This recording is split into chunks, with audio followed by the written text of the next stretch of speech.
What does a tour manager do? What does it do? Pretty much everything.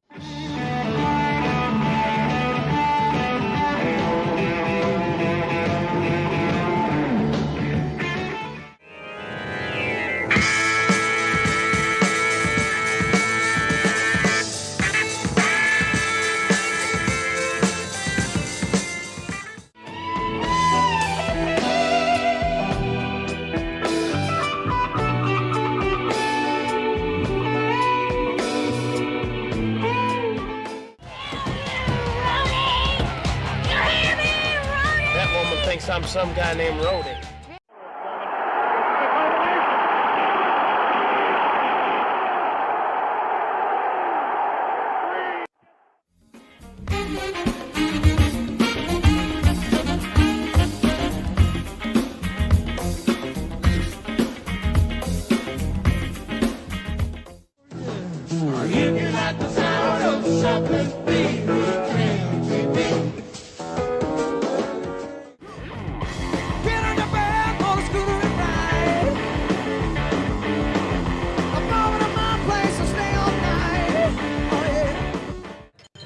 Let me tell you what it's like to manage a rock band.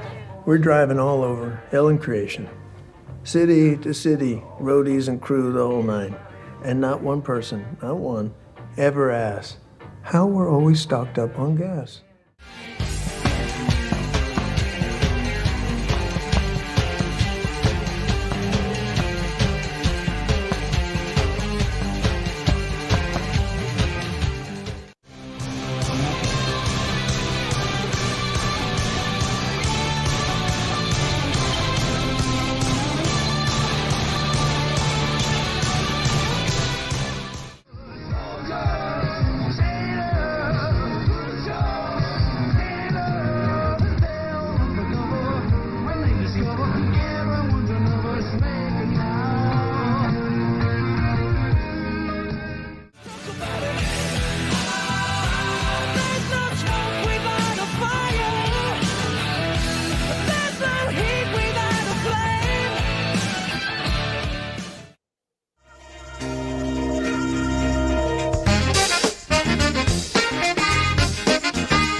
Oh, some overlay problems already. Underlay and overlay. Hello, good morning, good afternoon, good evening, and good golly, Miss Molly. Welcome to It's Only Talk and Roll on That 70s Rock Fan, the show where we banish negative vibes, well, as much as we can, and we talk about the things we love, and in particular, rock and roll, classic rock, and everything that goes with it. So we're aiming to keep that flame of rock alive. And hello to everybody out there on YouTube, on Rumble. We're out there on Rumble too today, and anywhere else on the interwebs that people may happen to catch us. Thank you all for being here. If you could do us the honor of clicking a like, sharing the stream out, and all that good stuff, that would be a brilliant help. Thank you. We do appreciate that. And a big thanks to the mods out there in the stream today. I can see D-Bud Martin. I can see our great friend Lord Thoth. I could say Darius Munchausen there, who should be in this stream as executive producer, but he's lurking out there for some reason. Darius, my friend, time for you to get in here. Face your destiny. You know you want to do it. I'd also just like to, before we introduce our guest and panel, just to say thank you very much to a great friend of the channel, Christian Delorme, who's donated 5 Canadian bottle caps. And that's just for a Canadian beer. It depends on the brand of beer in the last few days, which one we may or may not be buying, but we'll see. But anyway, yeah, thanks for that, Christian, buddy. And we're obviously going to be getting you on some streams coming up soon. So, but without further ado, or I don't, I would like to introduce today's special guest. We've been doing some shows with the Rock and Roll Rowdies, and it's my esteemed pleasure to welcome for the first time to any of those shows, Mr. Alan Granny Grange. Good evening, all. Good evening. Hello, nice to be here at the Royal Wave. Nice to be here. Yeah. Welcome, my friend. First of all, your name on the screen is a reference to something. Your name is, and I want to see if anybody in the chat. It's a very obscure reference, particularly for North American viewers. But if anyone can tell us what Alfie Noakes is a reference to, then you'll win today's prize, which is I get to read your name out on the stream. Very special present. Special present. So, Alan, my friend, thank you very much for being here. Yeah. I do have a question before we get started on anything else, which Personal. is Nothing personal. it is personal. It's very, very personal. Why is your nickname Granny?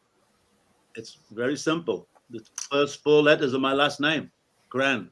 It's as simple as that. So It's not my behavior. It's not anything devious. It's just as simple as that.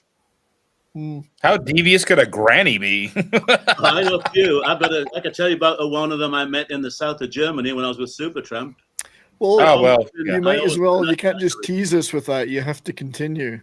Oh no, it's too rude. I don't want to start. Was she a granny you'd like to befriend? Well, that night she would have been, yeah. Granny, I'd like to befriend. We'll save that one if you don't mind. We'll save that one. We'll get to that eventually, yes. And these are the stories that we want to bring people today. We want salacious details of your life on the road as a roadie. Okay. Yeah, so we're looking forward to that. Yeah. Also joining us on the panel today are my wonderful friends and panelists. Imperatus, how are you, sir? I'm doing pretty good. Bit of a chaotic month at work, and that's now said and done. So now I can get back to the normal set of chaos. Great. Well, I know you'll be looking forward to asking Granny about all the death metal bands. Yeah, I'm sure. Scandinavian death metal bands. There may be some, you never know. But also with us today is our great friend John Das Wolfen. How are you, buddy? I'm doing great. Just ready for another episode of the Rock and Roll Rowdies. Yeah, it's pretty cool. We've had some great shows so far. And I'm pleased to say Alan's the third out of the 4. There is a mysterious 4th that we've yet to encounter, but finally pinned Granny down and got him to come on today, and I'm so pleased about that. Also with us, though, is our great friend from the Keto Simple channel, Dustin. How are you, mate? I'm doing wonderful. I'm piqued my interest with the death metal stuff, the Norwegian stuff. I'm going to need to know some about that. We heard a little bit about Wilco's triumphs through Norway and all that stuff with the snow and a straw. So we'll see what happens now. Yeah, I remember when he said that. Yeah, it was quite funny. I'm pretty sure that's why we're probably getting suppressed by YouTube at this very second, but not on Rumble, of course. You can say virtually anything you want there. And if there's anybody watching on Rumble, there's no one in the chat, leave a chat. I know there are some people watching, and there's been a lot of eyeballs on it there. We really want to build up the Rumble channel as well as the YouTube. So please check that one out. Say hello. Just before we really dive into it, and my God, we got a lot of stuff to dive into. Just want to say hello to a few people in the chat. So our great friend and mod, my fellow Canadian Lord Thoth. Good to see you, Hoser.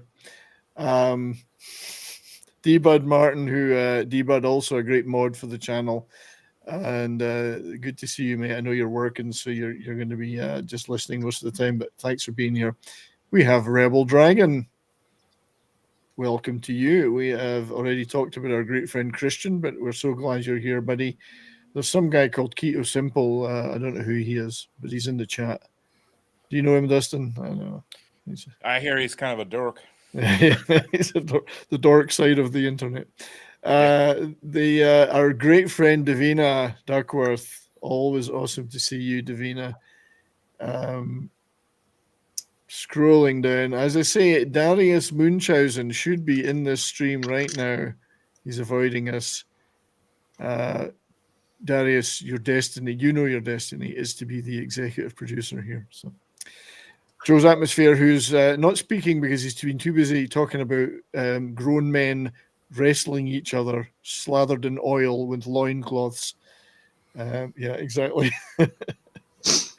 Courtney is also going to be coming on the stream later, I hope. Our great friend Courtney. And let's see, is there anybody I've missed? Vince Womack. Hey, buddy. Good to see you. But yeah, anyone else that pops in, please leave comments, questions, chats. And if you can answer why Alan's name is Alfie Noakes, trivia question for the day. The trick is that I'm not the only person called that. Well, that's right. It's complicated. Hmm.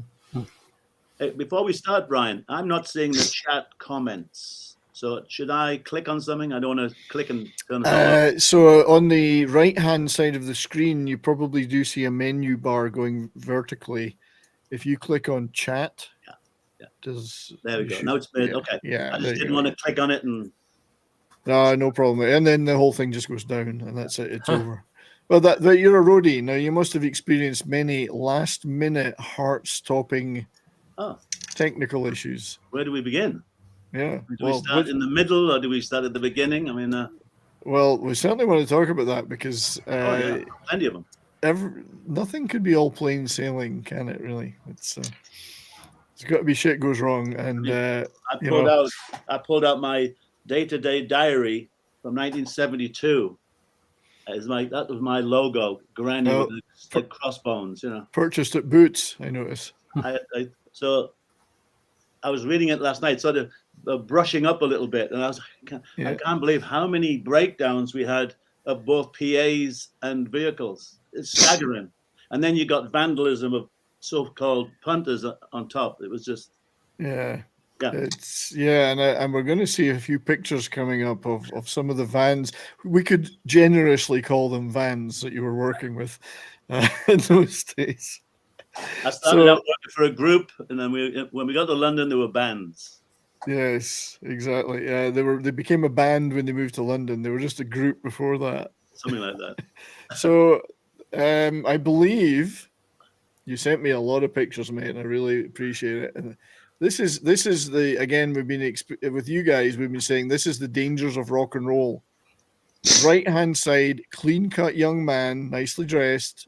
Left hand side, degenerate rocker. All in the space of 6 months. Yeah, it's pretty much happened in one night, actually. Yeah. So Yeah, go ahead, mate. Well, as I said, at some point I'll tell you about my first gig, and it was an instant conversion. We'll get to it. As Davina said, D-Bird Martin says, "Get a haircut, hippie." I've never liked getting my hair cut. Yeah. So, well, I know, and you have a magnificent head of hair, and every picture we see in here, you have, albeit slightly different. I'm a freak of nature. Yeah. We're just anybody who knows me would say that. Yeah. You would have been a great L'Oreal advert, I guess. Ooh, thank you, darling. Yeah. I had the waves, I think this is obviously a transitory period between the first two. Well, no, it's before. I was 16. It's like my Beatle cut. The Beatle cut, yeah. And I had my winkle pickers on, and everybody at school teased me. They called me Cilla Black because I had those little. I didn't have sideburns. I just had little bits of hair things, and the teacher would call me Cilla. It would be harassment these days. Bullied and Well, you would just have to say, "I identify as Cilla Black." I identify as Cilla Black. How could you argue with that? Yeah, that actually is a very Ringo haircut. If you look at it, I got Ringo's nose and mouth almost. I got. Speaking on that anyway. Mr. Eyeswater, I believe, is closing in. He's closing in on the answer. Oh yeah, yeah. That's a very good answer. It's partially correct. Yeah. Major Eyeswater, yeah. You know that well. That's right, Major Eyeswater, exactly. Should we reveal what it really is? Or well, that is what it is, but it's actually a character, right? In Derek and Clive, British comedy duo of the 60s and 70s, also known as Peter Cook and Dudley Moore. Yeah, Dudley. Yeah. So you actually were telling me yesterday that the Average White Band in particular were big fans of things like Peter Cook and Dudley Moore. Oh, yeah. And they could recite that stuff. They were very, Alan especially, Alan, the bass player, especially would remember, and being a performer, retain things well, and that just struck a nerve with all of us, because the average white band's humor was very British. I'll say British because they were Scottish, but all the Rowdies were English, and English humor is in the gutter half the time. So it was right up our alley, like doing what nobody else would do. I mean, if anybody's familiar with it, Peter Cook and Dudley Moore were a clever comedy duo. Dudley was really a cuddly little bloke, went on to be a movie star, but he was a filthy little fucker, and Peter Cook would prod and provoke him. And you have to listen, you can't believe it. It's so rude and obnoxious. The second album especially is called Ad Nauseum, and the album cover is like someone's puked and there's all false teeth and carrots in the puke, and it came in a sick bag. I've still got it somewhere. Yeah, it's a great album, and it's absolutely filthy. As you say, anyone who knows Dudley Moore from Cuddly Dudley from Arthur, no, this is a completely different guy. You know that they're drunk, because you can hear them drinking and smoking, and you can hear Dudley. He'll start to suppress a giggle, and you hear his stool creaking, and Peter Cook's like, "You're gonna giggle in a moment, you fucking idiot." Yeah. Dudley suddenly burst out. And Alfie Noakes was one of their characters. I'm Alfie Noakes. Yeah, they really did push the boundaries of the time for censorship terms. Yeah, absolutely. We could do a whole show, and we will one day, about Peter Cook and Dudley Moore. It's on the list of shows to do to introduce people to those guys, because they were incredibly funny. Criminally, I think, Granny, the BBC wiped a whole load of their shows, right, and lost them. So, well, it's funny. I'm an archivist. I've got things from when I was a toddler, and I've got a VHS tape of one of the sessions that they were doing for the horn. He's got the horn and all this other horn. Yeah, and because it's a British one, I can't play it over here. One of these days, I'll get it transferred. So I've got some stuff. Yeah, I have the albums and tapes. I made copies of the tape for everybody in Atlantic Studios in New York City. We brought the studios to a grinding halt. I took that album and was recording it down to cassette, and within about 5 minutes, people were coming in going, "What is this?" And they couldn't believe it, and everybody wanted a copy, and the entire place shut down for like half an hour. Yeah, they would never, the American guys would never have heard anything like that, I don't think. I guess Lenny Bruce might have been somewhere approaching it from an earlier era, and then George Carlin maybe, but Cook and Moore were just hilarious, but definitely out to offend. What's that bloke from Middlesbrough? Chubby, there's a Middlesbrough comedian who's really filthy. Yeah, Chubby Brown. Chubby Brown. Yeah, he's from near Hartlepool. It's the same accent. He might even be from Hartlepool. It's that. My accent is nothing like it was. He's the guy that did the cover with a Smokey of Living Next Door to Alice, with the chorus refrain of Alice, who the fuck is Alice? But he's vulgar. He is vulgar. Chubby Brown's, he's pushes the boundary in every direction. But so here's this is the three of you guys, isn't it? The Rowdies. The bloke in the middle. No, that's just a friend of ours, a little speed freak from Birmingham. His name was Spike, because he had like Johnny Winter type hair. Yeah, it looks like Johnny Winter. It's a nickname, right? And he was Spike, and he was a little pill popper, and he was never a roadie. He lived in this. We all moved to London at about the same time, and we all slowly but surely all ended up in the same 4-story building. It was the one that didn't come off the foundation some nights. Yeah, and he was living there too. And last time I saw him was in New Zealand, at an Average White Band gig. He showed up. All right, yeah. But he was never a roadie, but he was a character. Just around the scene, yeah. And that's you and Mal at the top there. I'm the good-looking one with the long hair. Which one would that be? I'm the tall one with the short trousers. Look at them. And this has got to be what, 1971 or 69? We just got to London. 69. Wow. What a difference. I can explain eventually. When I got away from Hartlepool, I won't say I was repressed, but I exploded. I had nobody to hold me back. And that picture, you can't tell it, but I hadn't had a shower for 3 weeks, I think. We didn't even have a shower, actually. Everybody shared a bathtub in this house, and it was disgusting. So I just said, I'll just wash the bits I need to. So my hair was just my jeans had a shiny coat on them from food, and I went through a phase of I almost ended up being like a tramp. Well, that would be like a shield on your jeans. So if your equipment fell on you, it would protect you. You only have to wash the visible bits. Ironically, people still wanted to get close to me, if you know what I mean, girls? Yeah, well, we'll hopefully hear a little bit. The other guys have been relatively coy about that. Well, but they've been all business. They've been talking about, the big time. We had a big man. Yeah. I'll tell you about the real. You enjoyed being a roadie. I did. Like the actual roadie experience, not so much the tour management, production management stuff. Yeah. Not like being. The equipment doesn't talk back, you know. Is that a misogynistic statement? I don't know. Oh, no. So you guys all came from Hartlepool, which I talked about with Wilco and Mal, this little town up in the northeast of England. Yeah. Little seaside town, and yet here's all these roadies coming from there. I think that's you in the car in the background there. You're 14. No, that's what the cars looked like when I was a kid too.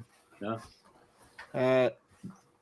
So what was it about Hartlepool that got you guys into rock and roll? I mean, okay, well, I can just give you a little bit about my background and how it all came about.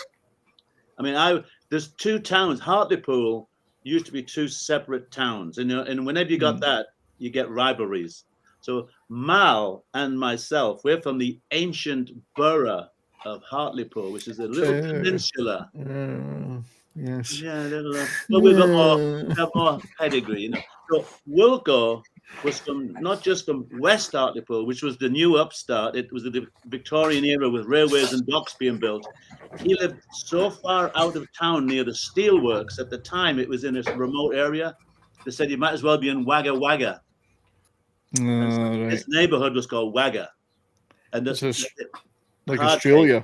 Yeah, it was at night you'd see they call it the Wagga moon when they do the blast furnaces. Oh, gone now. All this stuff's gone. There'd be the bright red glow in the sky, and people got killed in the steelworks regularly, but falling into the molten metal, getting electrocuted. Terminator 2 style.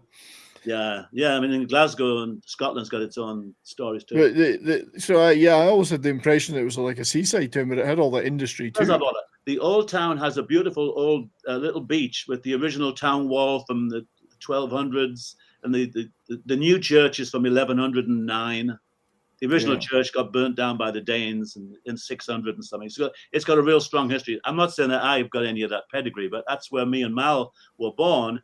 And Wilco was from the hard across the other side of the track. He's mentioned that, yes. Yeah. And I was a pretty quiet kid. All I cared about once I could read and write was steam trains. I still loved steam locomotives. You can see I've got a telephone locomotive here. The gift of one of my tourist tours. I used to have it connected to my fax line. When I got a fax, it would go woo woo.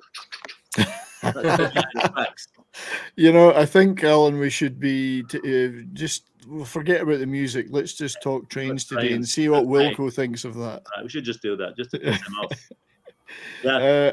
I just wanted to welcome, by the way, Pope Metallicus has joined the stream. Our good buddy Pope. Thanks for having me, man. Good to meet you, Alfie. I met the real Pope once. Yeah. Really? Kind of. One of our guys on the road in the 70s was the Pope's monitor man. Oh, really? That's true.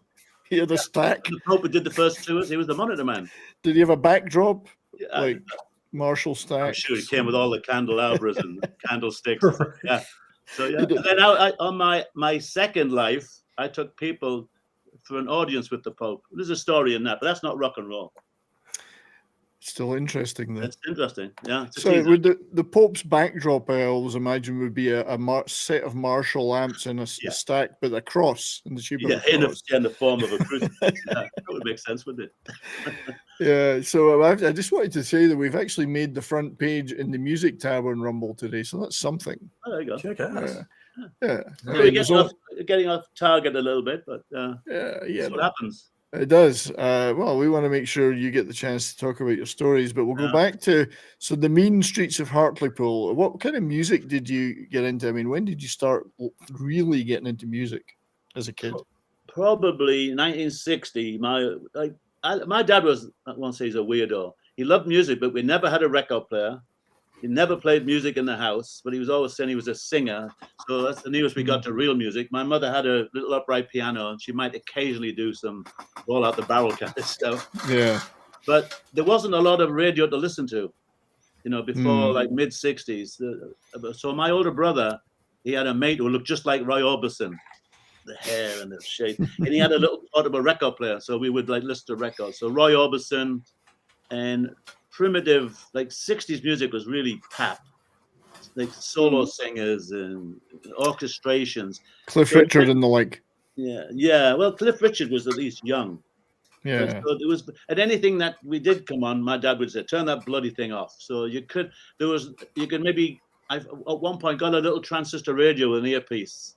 I think that was 1964, and we could listen to some pop music on it. Did you get Radio Luxembourg at We night? did. I was just about to say, and if you had the right equipment, it was tough to tune in.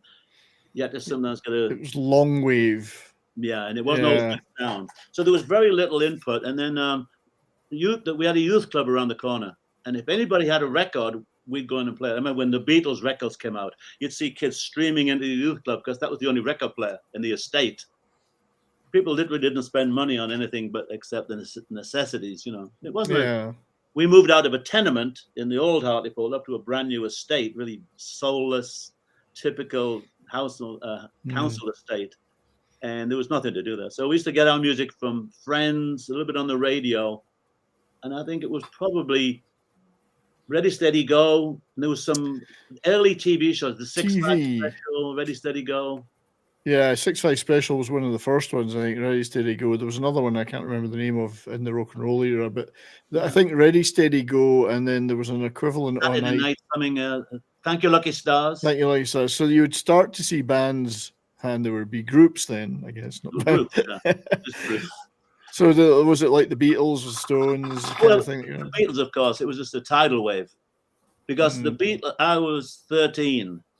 And all of a sudden, you just couldn't deny the Beatles. I mean, it was just, it was unavoidable. And of course, my dad was like bloody jungle music. My mum liked it, I think, but he he put his foot down. He wouldn't let us listen to it. So we got the youth club, And so I've got photographs. I took pictures of the television. I've got weird stuff. I've got pictures of Ringo and Paul, of them on the television in 1964 when they had those gray matching suits. And they were still Epstonian toys, So, are you sure your father and mine weren't the same guy? Because I used to get the same shit. Yeah. But what you listen to that bloody racket for? Turn that shit off. I don't want to put my dad down. There's no point. No, but at the time, you rebel against that, and so you do. But I was very straight, and they were very understanding. I mean, on the other side, when I was 7. I went to Newcastle train spotting, but my older brother was in charge because he was 10. We took the train to Newcastle, 30 miles. I mean, you couldn't do it now. You get arrested. Your parents would be locked up. But that was the first thing, and I was getting adventurous. Went to Newcastle, that was a real city. Hartlepool was about 80,000 people. A rough city too. Can be coal mining, shipbuilding, and Hartlepool was known for being one of the roughest places in the area. Yeah, really, with gangs and stuff. I never used to go out in West Hartlepool. Wilco used to go around beating people like me. Well, he's a tough guy. Yeah, no, he's a hard case. Yeah, came in handy at times. In those days, as 10 and a 7-year-old, it's lucky you weren't press ganged into working in a steel mill or something. Oh well, I went later on. I went for a job interview, and the steelworks wouldn't hire me. Thank God. Oh, it was sort of hand of fate, because they thought this guy won't last 5 minutes in the steel mills. So I ended up looking into a completely different kind of work, more suited to my artistic temperament.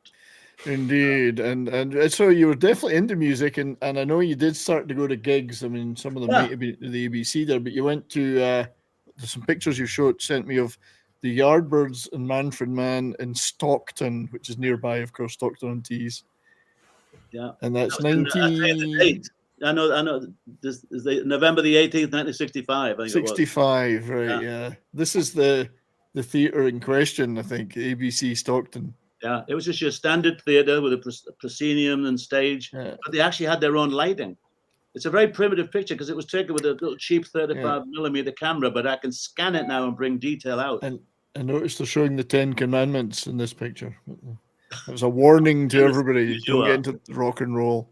But yeah, so this was the package, because all big package tours in those days. So it was Manfred Mann, the Yardbirds, Paul and Barry Ryan, who had a couple of hits, and then had the Damned had a big hit with Eloise years later, their song. And there's the T-Bones with Gary Farr. Oh yeah, but this was this the first gig you'd been to? It was not the only other live gigs I'd been to. There was one little church around the corner from our house, and my dad let me go. It was a local cover band, and then I won a prize at the youth club.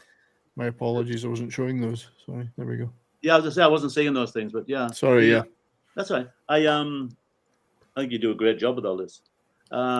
I won a ticket to a concert in Newcastle, like might have been the Mayfair. Well, great gig, big wide open stage. It was, but you could get around the stage, and I think it was the Undertakers. We were Liverpool. Oh, brilliant! I remember them. Yeah, the guy came out of a coffin. They carried him on. At the beginning of the show, the coffin's open and they come up. Yeah, I remember them.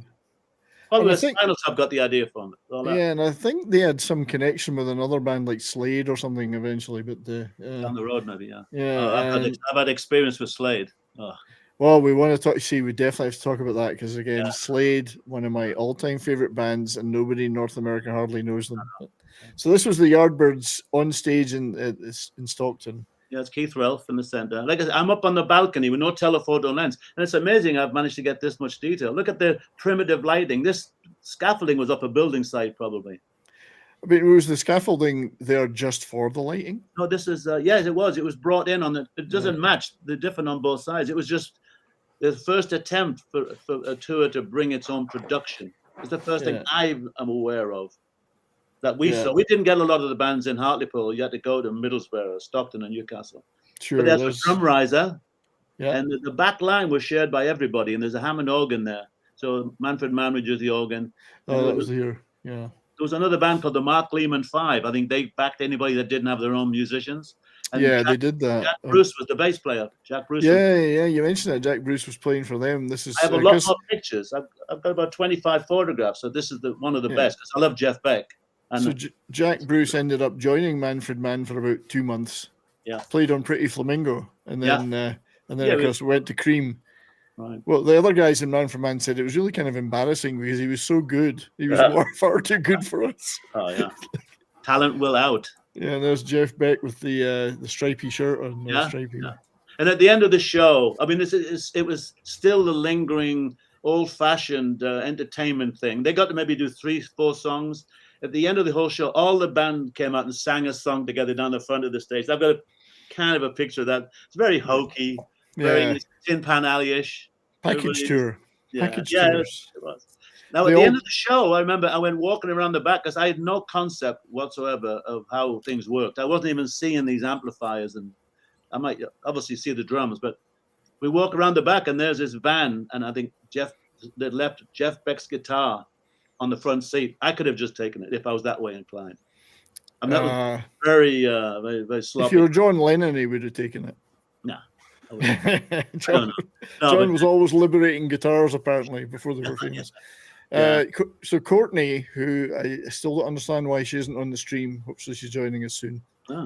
Courtney says, did I hear the Damned, or am I imagining things? No, you did hear the Damned, because as Alan was saying, one of the support acts here was Paul and Barry Ryan, and they had a big hit with a song called Eloise, which of course the Damned covered many years later and had a #1 hit. So it was a Paul and Barry Ryan song from the 60s. See, a lot of these punk and new wave bands ended up covering old stuff, you know. So, ironically, the best photograph of all of them was of Paul and Barry Ryan. These little cute little suits with piping on. Oh, bless. I love them. Even at that age, I was into stuff like see, we were still at school, just about at school. And you'd bike home at lunchtime. There'd be like a radio program called Workers' Playtime. And if you miss before your time, I do know what you're talking about, but yeah, it was a little bit before my time. I remember the Yardbirds playing live on Workers' Playtime at like 12:30 and lunchtime, biking home from school. And Jeff Beck always immediately had that unusual approach. And like, I was always drawn to the unusual stuff. You love the Beatles because it was like it represented your generation. They were speaking for us, and we didn't have to worry about our accents anymore because the Beatles talked Liverpool like. Hey, Fab, We didn't have to worry that we sounded stupid anymore. They were from Liverpool. Yeah, Right. you're great. Was the sound? What was the sound like at that gig? I'm curious. Shite. Just terrible. I was just. I don't keep a note of everything, but I just remember that just being seeing it, like all these great musicians. It was just a great event and a highlight, because it just was the first real awakenings. I think we went out the next couple of weeks and bought like the first Paul Butterfield Blues Band album. Right. With Elvin Bishop and Mike Bloomfield. People going, what is this? They go, this is called blues. What is blues? So we were already like tuning into, and I wrote away to Delmark Records in Chicago for their catalog, and I've still got it. That's what you had to do then. Yeah. You wrote for catalogs. Yeah. You'd write to a studio or a record company and get or a band, and you would get badges back and stuff. Yeah. And I've got the envelope still. I mean, I don't throw anything away. And it's from Chicago, Illinois, 60611. I've got, look at this. It's from America. You were like, couldn't believe it. Yeah. And then the actual albums were probably imports we got from London. You had to go to London for everything. Although there was a good shop in Middlesbrough run by a musician, John McCoy, the real entrepreneur around the area. Yeah. So you could. But that was the thing. I was always interested in something a bit different. I liked the Kinks because the Kinks, you really got me. And I liked all of this stuff. That you really got me. It appealed to some little brat in me that wanted to be awkward. And the Who. I mean, who could not love? As you see my backdrop, it's all Who posters. I know, yeah. Well, Mal's your man for that. Oh yeah, well we did briefly touch on that right. on Mal's show. Mal's telling him how to. What did he said? Like, I didn't rate you as a guitarist originally, something like that. Yeah, and I know what he's talking about because when he talked about the 2000 tour that I did see the Who on as well. Yeah, Pete was on fire on that tour. He was at his peak, best ever, I think. So I definitely know what he's talking about. Yeah. So I just wanted to ask though, you saw this gig and you must have seen other gigs. Did you still at that point, did you ever foresee a future in that business? I never foresaw it until the night I went to the first gig. And even then it was like just something to do one weekend. I had no concept of doing it until the light went off. But we would go to like Jimmy. I mean, I was always a bit of an awkward. I like to do the opposite of what everybody else. So when everybody else is going to see Jimi Hendrix at Newcastle, I said, I'm going to go train spotting. I went off to Bradford or something. And I said, there'll always be music and there'll always be women. I'm going to go see Train. So I missed out. I haven't seen you name a big band. I've probably never seen them live. I was always doing something else. Yeah. I didn't bother going to see the Stones at Hyde Park Corner, even though I was only 2 miles away. Well, there's because Mal went. I'm like, Stones. And it was free. It was free. I know. So you went to see. You did see Jeff Beck though in '72. Oh, I love Jeff Beck. Yeah. Jeff Beck was an exception for me. And I was into guitar oriented. A lot of us were. Peter Green, Fleetwood Mac. I've got some great photographs I took of a free concert in Hyde Park. Peter Green and the family. Chapman. Yeah, so I don't want to talk. Don't let me just talk nonstop. But I mean, it was literally, and I never had a single moment's thought about being involved in bands. So I'd go to the youth club. I was winning the twisting competition. You know, listen to the Beatles, and twist and shout. Still to this day, the only dance I can do. That's right. I'm not a dancer. You can't floss, Brian? No, I can't. I used to be able to headbang, but now I've got no hair, so it's. I almost do this, whatever this is. It's a common problem to have. Yeah, that's why I liked metal, because I could just jump up and down, or new wave. I could just jump up and down. I was a real fan when I started getting it about 1966. John Peel had Top Gear. All of a sudden, we had a guy on the radio once a week that you would go home to listen to or whatever, because he was playing stuff from the West Coast of America. He was playing bands that just didn't get any other airplay. And one of my favorite bands was the Soft Machine, the original Soft Machine. Oh, from Aylesbury, yeah. Well, Canterbury, sorry, yeah, from the another one of these really quirky, eccentric British bands that I love. And, Mike Oldfield was connected to them and came out of that scene. Yeah, but you've got a lot of. We're going to look at some of these bands in a little while, but you've got a lot of those early progressive bands in your. That's right. Your resume, and some of them are quite quirky, but they weren't necessarily hard rock, or they were progressive. There was a lot of even very little guitar work in some of them. The hardest rock band I was ever with was Bad Company, and that was a very brief thing. Everything else was, Yeah, you did work briefly there, as we saw in the montage with, and we're going to talk about it later, the Warner Brothers Music Tour of '75 with wasn't like a heavy rock thing. No, Montrose were on that, and the Doobie Brothers, so there was a bit more of a I've got stories about that. Oh God! Well, we're going to get that was a turning point. That's one we definitely want to touch on. So when did you decide to go down to London? It was 69. Let me just bring it a little bit up to date, if you don't mind. Sure. No, so you're asking when I never for 1 minute thought about it. I didn't even know what Rowdies were. We used to go and see the Family, and this one guy, I realized now it must have been their roadie. He had a way of like putting a cymbal on a stand, and he could twirl the thing with one finger. And I'm going like, this is when we first started roadieing. I'm going, my hero, because you felt like everybody's watching you, like you probably weren't, but he's like, going, I can do this one handed. Before that period, I would see bands and wasn't even looking at the equipment. And I didn't see a lot of live bands. So eventually, this is ridiculous. I've never made a decision in my life, really. September the 9th, 1967, this is when the first Jimi Hendrix album was about to come out. The Beatles had Sgt. Pepper. I was 18, and they closed down the railway locomotive sheds in most of England. I remember. My hobby that I'd had since I was a suckling almost was gone. Nothing to do. The continuation of the Beecham cuts, But it was even more. Well, steam engines had to go, but it was a chop. So it was a rush to go and see as many of them as possible, take pictures, blah blah blah. Hence missing all these great bands. But so they shut the railway sheds, and I'm a bit of a loss of what to do. I'm in a dead end job, even though it was a nice little job. I had all these printing. I worked in a photographic lab at a factory. I kind of looked into it because I couldn't get a job in Hartlepool. I was meant to be heading to university. I was a grammar school kid, and you remember the 11 plus? Yes, I tried to fail it. You tried. I didn't want to go to the snotty grammar school. I made deliberate mistakes in English and mathematics, and still passed.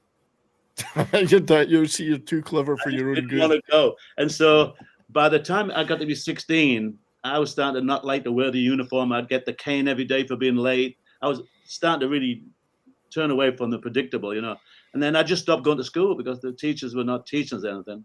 And so next few years, I had this little dead-end job. And then on September the 9th, 1967, they closed the sheds. And shortly afterwards, Mal says, what are you doing tomorrow? I said, nothing really. The youth club's not open on Thursday. He says, you want to come and see this mate of mine, Les? He's in a band. I go, nah, not really. He goes, come on, it'd be fun. I go, what would be fun about it? What do we want to do that for? Anyway, you wouldn't give up. And he dragged me down there. So we go to this little coffee bar. And I send you the picture, the shy type. Because I'm in a long great coat. Yeah, I've got those. Anyway, it's a little coffee bar, and there's a drummer playing drums. I go, well, drums I knew, but the bass players and the guitar have got these boxes, and I go, what are they? They got amplifiers and speakers. I go, what do you want them for? I didn't know how they worked, right? So after a while, I'm going, this is not really interesting, really. It's a band, okay, whatever. He said, look, we have a gig coming up at the weekend. Do you want to come? I said, no, don't know, really. He says, you got nothing to do. I said, yeah. Okay, so I don't want to pay to get in. I said, you just carry in the guitar or something. I go, sounds too good to be true. No, come on. Finally, I said, okay, we went. Me and Mal met the guys and went to the gig. Carried in some guitars. Let them set everything up. Didn't do anything. It was a 3-piece band at the time. It had hardly any gear. We carried the stuff in, and we were kind of hanging around. And we were sitting in the dressing room. And this bloke brings in a crate of beer and a box of potato crisps, chips. Puts them down and then help yourself. I go, shit, 2 chances. I thought, yeah. I said, it's a part of our contract. Help yourself. I said, I thought you don't fool me that way. Huh? I'll have a beer and then I'll have to pay for it. And I didn't want to pay. I had no money. Yeah. No, it's part of our contract. The rider, as they called them later. Relatively shy, introverted guy has about 4 beers and turns into a fucking fiend. And I went around the club grabbing all the birds' houses and tits and stuff and caused all kinds of trouble. All kinds of trouble. They had to get the security to get us out at the end of the night event. All the blokes wanted to beat us up because of me. And the manager says, he can't come on any more gigs. This is what I mean. Rock and roll turns you into a degenerate. Next thing you know, I've quit my job. My dad was horrified. I was on the dole, but I was making 50 pence a gig to hump the gear. All we did was hump the gear. We didn't drive. We didn't know anything about technological. I didn't even know what a 13 amp plug was. But that 50 pence and beer and chips and crisps. Pretty good, because I got more money delivering newspapers than I got with my first job. So it was a step forward. And all of a sudden, it was just presented like, well, we have another gig next week. And the manager says, he can't come. And they fired him. And I think the vogue was at the time, groups were turning into bands, and bands had roadies. Big bands had roadies. These local guys are getting a couple of young. I was 18, me and Mal, fit as fuck, and we'd carry 4x12s. You couldn't give us a building with more stairs. We'd make it up there. We would have a go, but we had no technological knowledge whatsoever. We were just keen, and we were willing.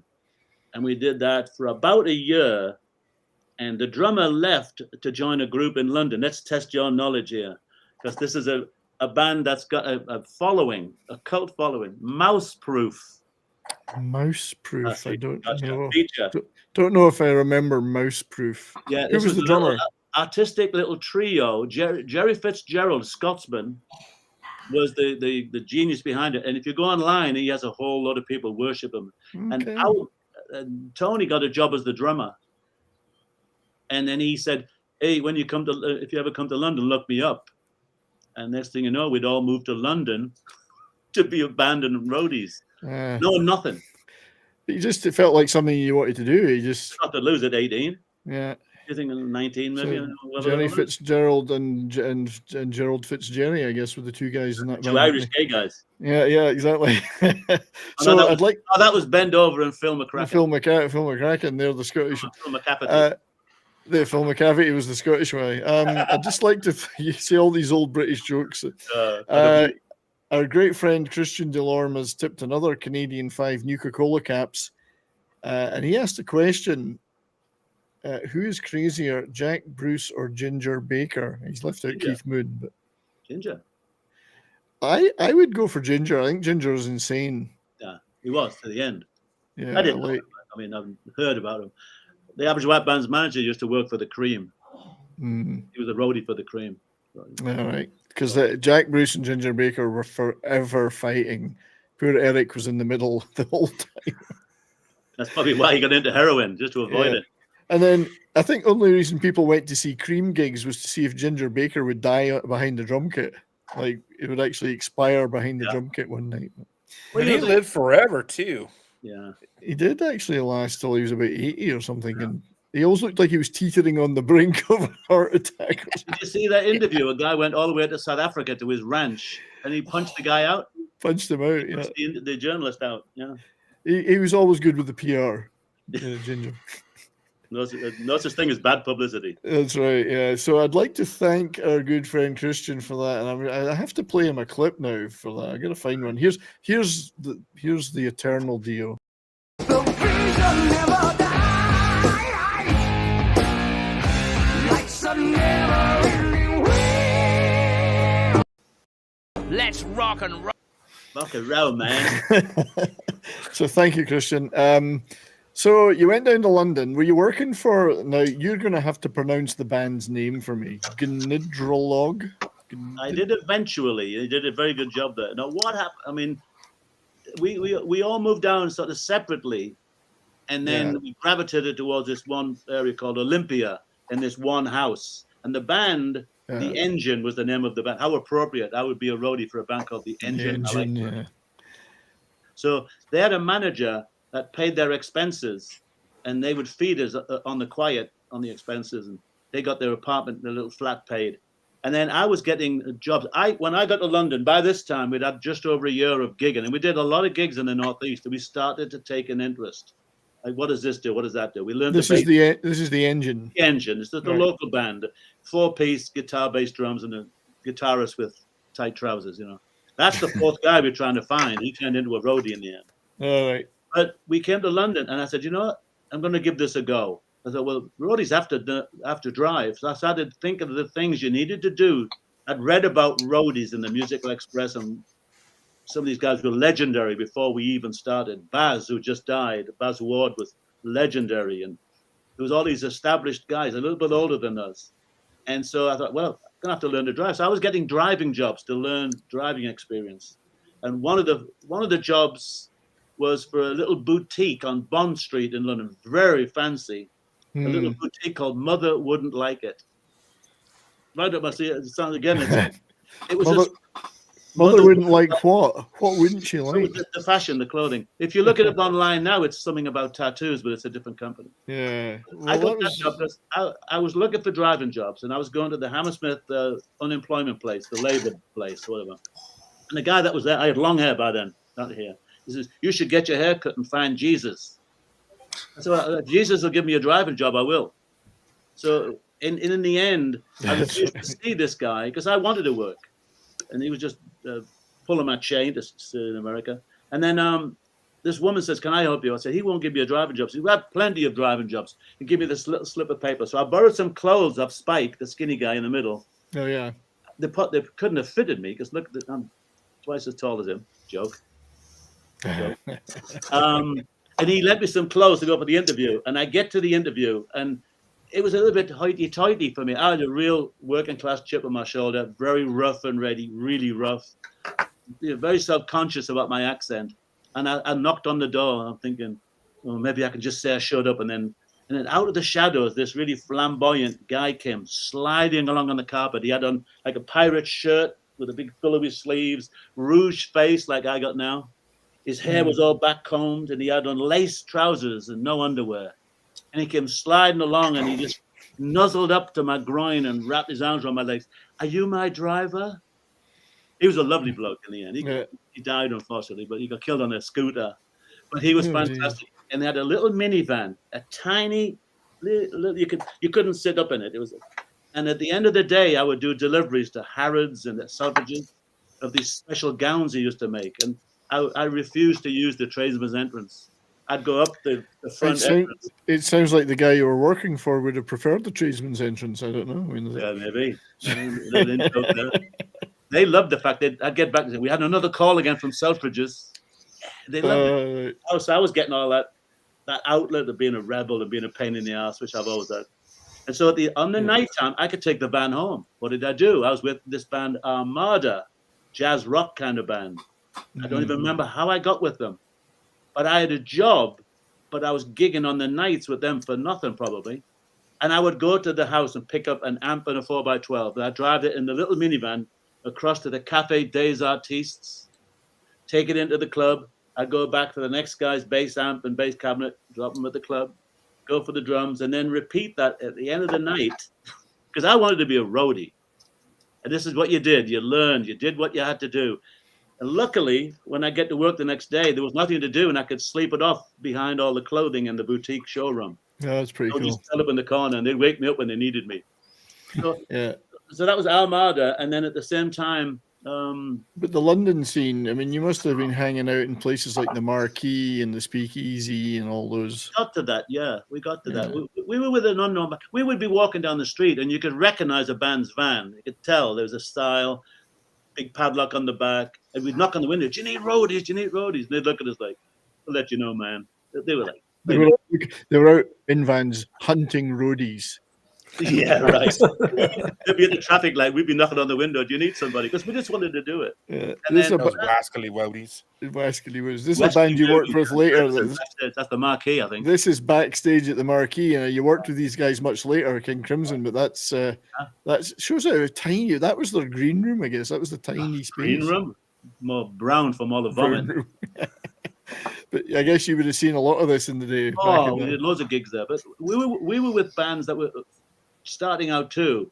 Like I didn't have the confidence initially to work with a really big pro band, so I was feeling my way, and I was being a little bit overthinking things. So finally, the Generator log comes in because I realized we weren't going to get anywhere with my pals. It just wasn't happening. They were starting to talk about going home back to Hartlepool, and most of them did. And I answered an advert in the Melody Maker for a roadie, £10 a week, which was pretty good. It's good money. Live with the band in Leytonstone, which is not very trendy. But that Cheap, though. Cheap. that was my first pro gig. So that was Gnidrolog. Yeah. I've got some pictures of those you sent me, those guys. This was 1970 at the Marquee. Right. So you worked with, Love Affair there. You've worked with Steve Ellis of Love That was, Affair. yeah, a couple of years later. Graaf Generator. Taste is Rory Gallagher. Right. So yeah, this is the kind of, and DJ Bob Harris. When we weren't gigging, we were going to watch bands at the Marquee or on each other's gigs. Yeah. So that's all we did. And in between was all the fun you can imagine being 19 or 20 with free drinks. And Must have been all awesome. the add-ons, you know. I think And we were just full of it. We were into it. I just can't imagine how great that would have been to see all Totally these bands. unexpected. 6 months before, I would never have thought it. And then so that was my first pro gig. And once you're in, you're in. So this is Gnidrolog. Yeah, the two brothers with the long hair, and the two sort of near the middle, they were called Goldring, Stuart and Colin Goldring. And so Goldring rearranged was Gnidrolog. Yeah.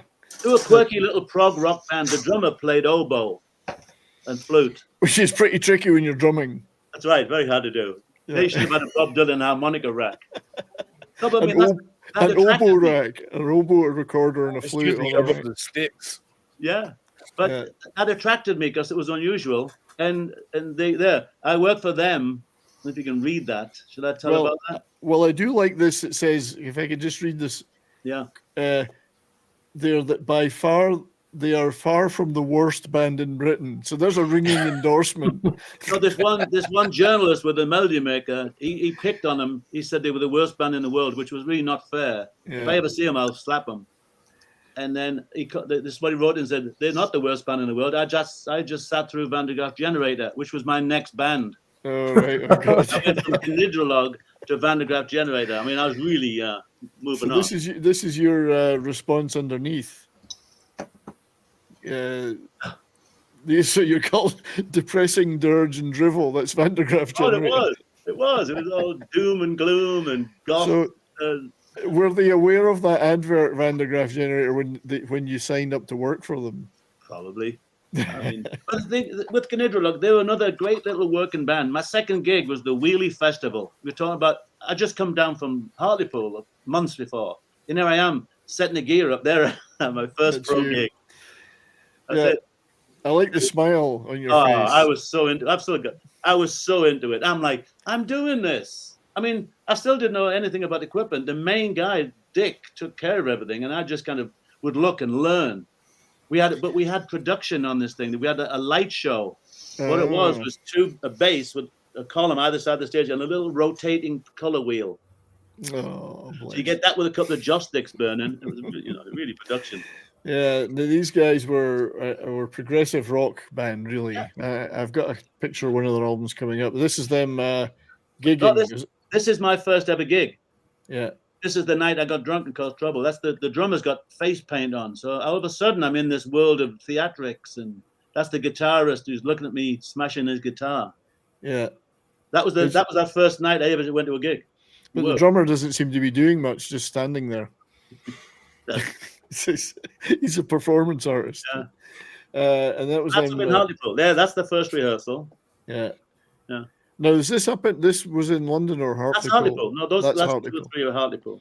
And they were from there. The engine, yeah. Gnidrolog, I think you've got we're a little tied up there. All right, so this is the engine. Lived in North London. They were from London, mate. I have to see, that's a pretty snazzy outfit you've got on there. Well, it was just a khaki-coloured corduroy Wrangler jacket and a cheap old overcoat. Yeah. It's the way I wore it, man. Yeah. So anyone that's interested in the depths of progressive rock, Gnidrolog, I actually have this on digital, this album, Lady Lake. It's very early 70s prog. There's a lot of recorder and flute and whatever on it. Flute and oboe and Hammond organ and stuff. Yeah. Well, the first album, I got my first album credit. All right. Yeah. So and the second gig was a 75,000 outdoor festival. I mean, I'm going like, I can't believe this. That's why that smile. I'm like, I'm actually doing this. And I'd left all the other guys. Mal was still working at a fish and chip shop or something. Forgive me for asking, but the Wheelie Festival, how do you spell that? Weeley. Yeah, I don't know if I'm. It's just a few months after the Isle of Wight. Yeah, I'm going to look that up because I'm not sure I remember that one. Yeah, Isle of Wight being the sort of first big British one. There was always the Reading Festival, which it started out as jazz and blues, and it ended up being heavy rock. Yeah, that This was one. the first prog festival that I was aware of. Oh, right, I see it now. Yeah, so Wheelie And then I was on it. If you look on the Gnidrolog website, the banner at the beginning is a picture of them on stage at Wheelie, and I'm on stage right with the big glasses and the hair, and I'm in full posing. I'm with the band mode, looking at the guitar. I'll have to see if I can find that. Yeah. It's classic. So there's the bands that a were. smile on my face. I'm doing what I thought I was going to do, but I had no idea how long it would go. Yeah, I mean that's a fair lineup of bands there. The Faces, T-Rex, Status Quo, Hell's Angels, Trouble, just classic, you know. Yeah, Mott the Hoople, Rory Gallagher. Yeah. Juicy Lucy. I used to know the guitar player, Mick Moody. Oh, Mick Moody was later on Whitesnake. Yeah. Lovely bloke. Van der Graaf Generator, Al Stewart. I Oh, like Al Stewart. yeah. He's a good one. For my taste back then, it was a bit too wimpy for me, but he's probably good. Yeah, Stone the Crows with Jimmy McCulloch, I think. Yeah. Oh, let me tell you about Jimmy McCulloch. Yeah. I hitchhiked to London in April '67 before I was a roadie. This is all '67 again, and I saw the Soft Machine for the first time. But I took pictures of other acts, and so I've had these pictures since 1967. And I got an email. Somebody had seen I'd posted a picture of the Technicolor Dream. It was called Psychedelic All Night Technicolor Dream. Oh, I've heard of that. Yeah. Well, this is classic because '67. I went in the morning. I went train spotting at Waterloo because they still had steam trains. Then in the afternoon, got my ticket and went to Alexandra Palace to an all-night festival where they were smoking banana skins and stuff like that. I think that I took pictures of a band called One in a Million. Never ever thought about them again. In the end, it turns out this journalist said that did I have pictures of this band? And I said, well, I don't know. And he said Jimmy McCulloch was 12 years old playing in the band. I said, well, let me look. And I rescanned them, and there it is, Jimmy McCulloch, tiny little kid, guitar's bigger than him, and he's just behind this other guy. You can just make him out behind the singer. And I printed it, I got them, and I sent them to the journalist, and they went to his family because he died, didn't he? Yeah, he died of his heroin overdose, unfortunately. But yeah, for those who don't know, Jimmy McCulloch was in Wings for a number of years. Paul McCartney's Wings.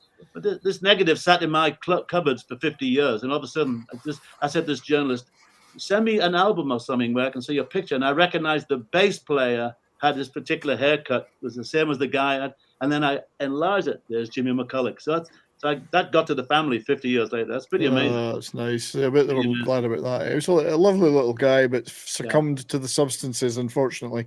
Yeah. I can't believe we didn't. I was too cheap. I could never get strung out because I was too cheap to buy stuff. Saved your life. We got it for nothing. Saved your life. Yeah. So this picture was this? That's in Hartlepool. Was that Gnidrolog? No, this is Hartlepool. Right. Yeah, but the van, whose van is that? The guy leaning on it was a guy called John, and he owned it. So the band had a 3-man crew in Hartlepool. It was ridiculous. But it's all smashed up because we had a crash coming back from a gig one night, very rock and rolly. We hit some roadworks, and a scaffolding pole came through that headlamp and up, punched its way through the dashboard, and it was stopped about a foot away from gutting me. Wow. We were like, we're living the rock and roll life now. It was like car wrecks, drunk. I mean, it was like all very innocent, really. So moving on a little bit, I think we're now into the Stackridge era. That was after Van der Graaf and after Zoot Money. So yeah, I got them in the wrong order, but Stackridge, another prog rock band with a very interesting demeanor. Yeah. They went on they made an album with George Martin, Man with the Bowler Hat. I have it. I've actually got a little clip of them, if everyone will indulge me, showing just how weird, and this is like that idiosyncratic English band, like the Bonzos. They had a weird, like they could do rock, but they could do all this other weird shit too. So we're going to look at just a little clip of them on Old Grey Whistle Test. I love this band, actually. I really do love this band. This I love the is. fact that the guy in the top left there looks a lot like John Lennon later on. Yeah. It does. Well, we'll come to this guy. We in a all minute. did back then. We all did. I used to This- pose in Piccadilly Circus for photographs. People thought I was John Lennon. I'd charge This them a quid. guy co-wrote and Sure. sung one of the biggest hits of all time, and we'll come to that soon. Yeah, yeah. This is a little clip of Stack Ridge. This is Imp will love this. Imperatus, you'll love this. It's death metal. Somehow I'm sure it's not. So do you have to carry the deck chairs everywhere, I guess? I think that was just for the TV. I know, it was the old Whistle test. A bit like Supertramp in a way. Yeah. This is what you would call music hall lounge music. Cafe du Paris. Like music, take a nap too. Yeah. It's soprano sax with the guitar, I think.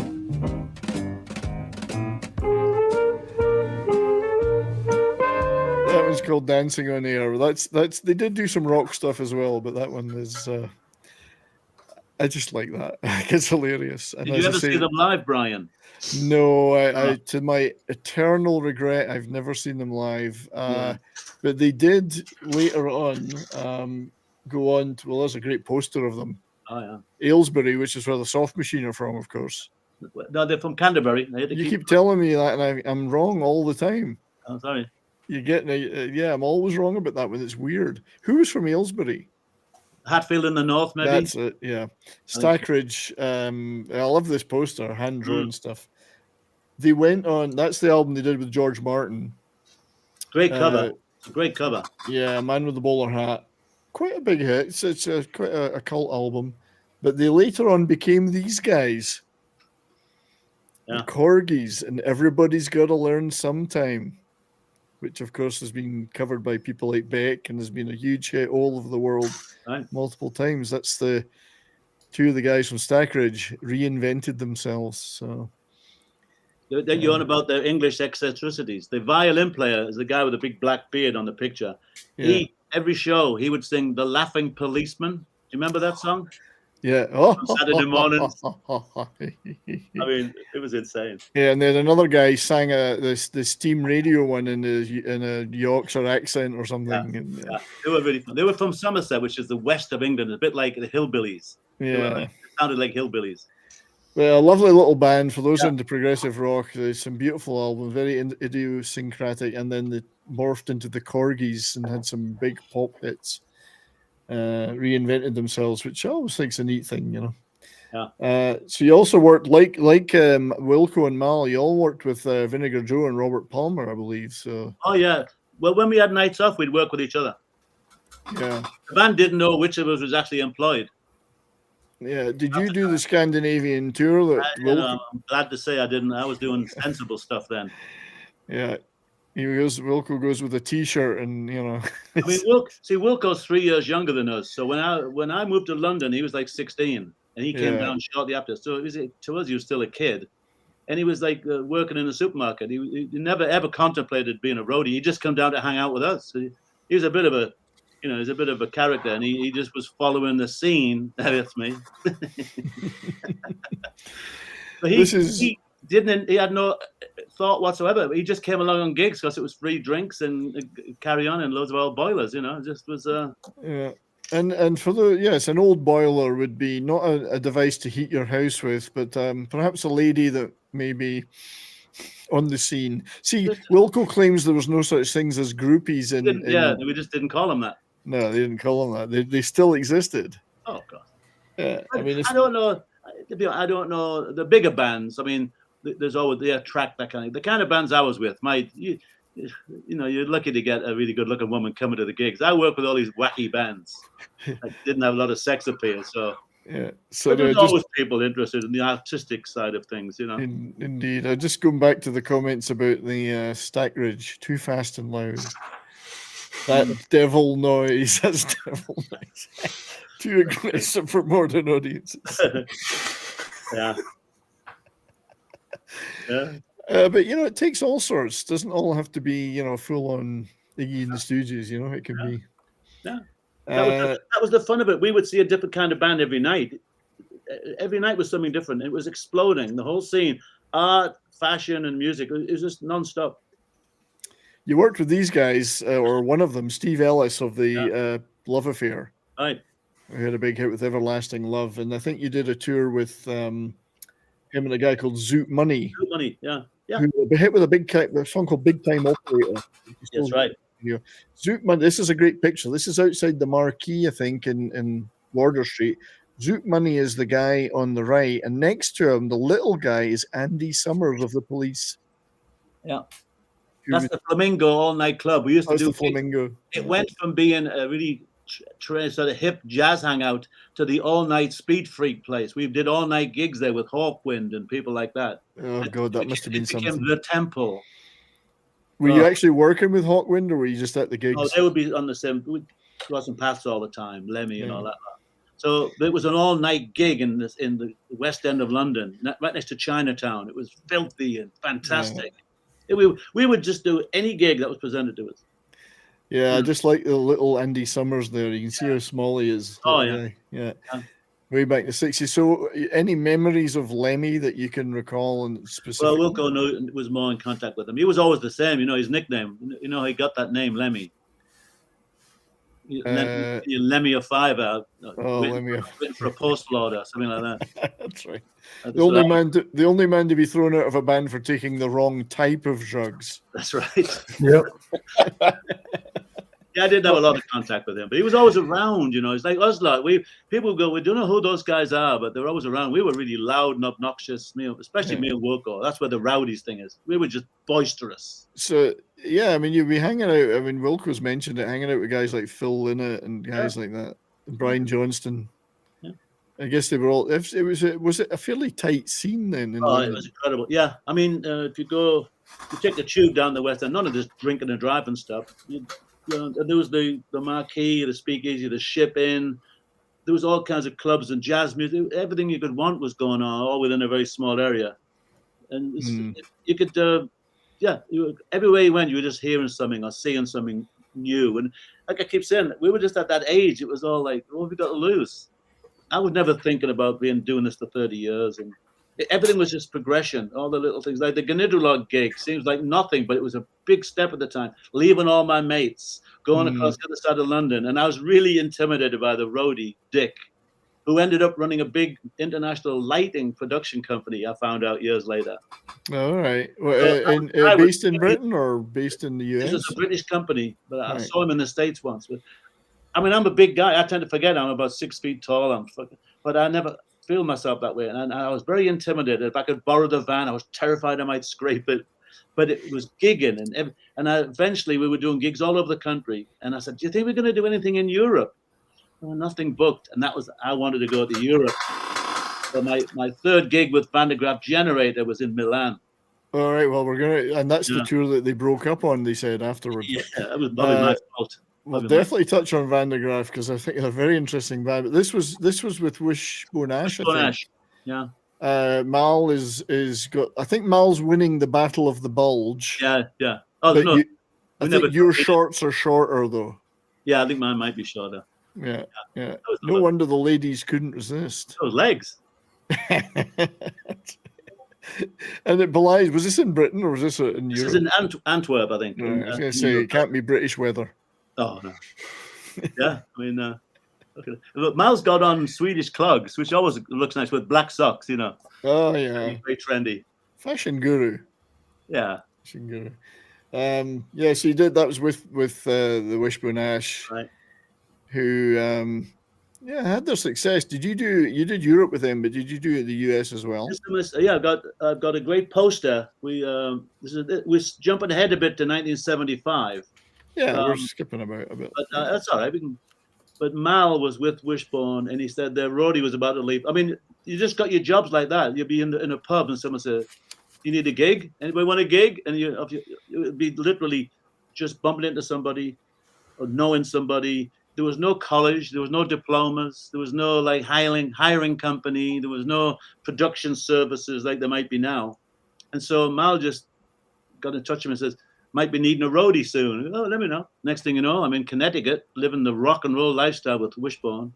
And we were doing a tour and the opening act was a band. I don't know what they did after this tour, but they were called Aerosmith. I don't think I don't know. I don't think anything ever came I of don't, did those they ever do guys. anything? I don't know. So I've got a poster where they're the opening act.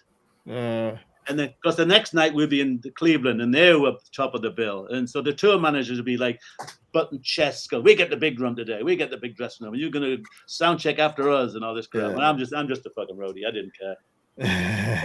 I didn't like any of that stuff. I never really got into it. But it was great. Touring the States was great.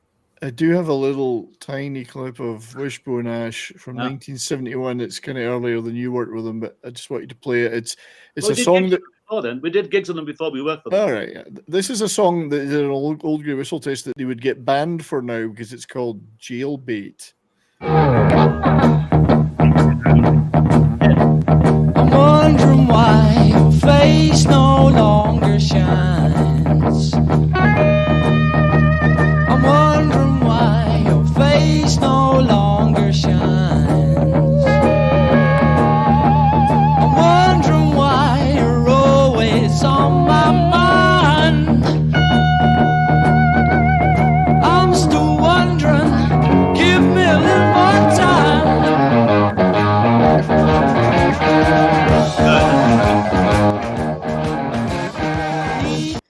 Yeah, a little touch of Wishbone Ash in 1971.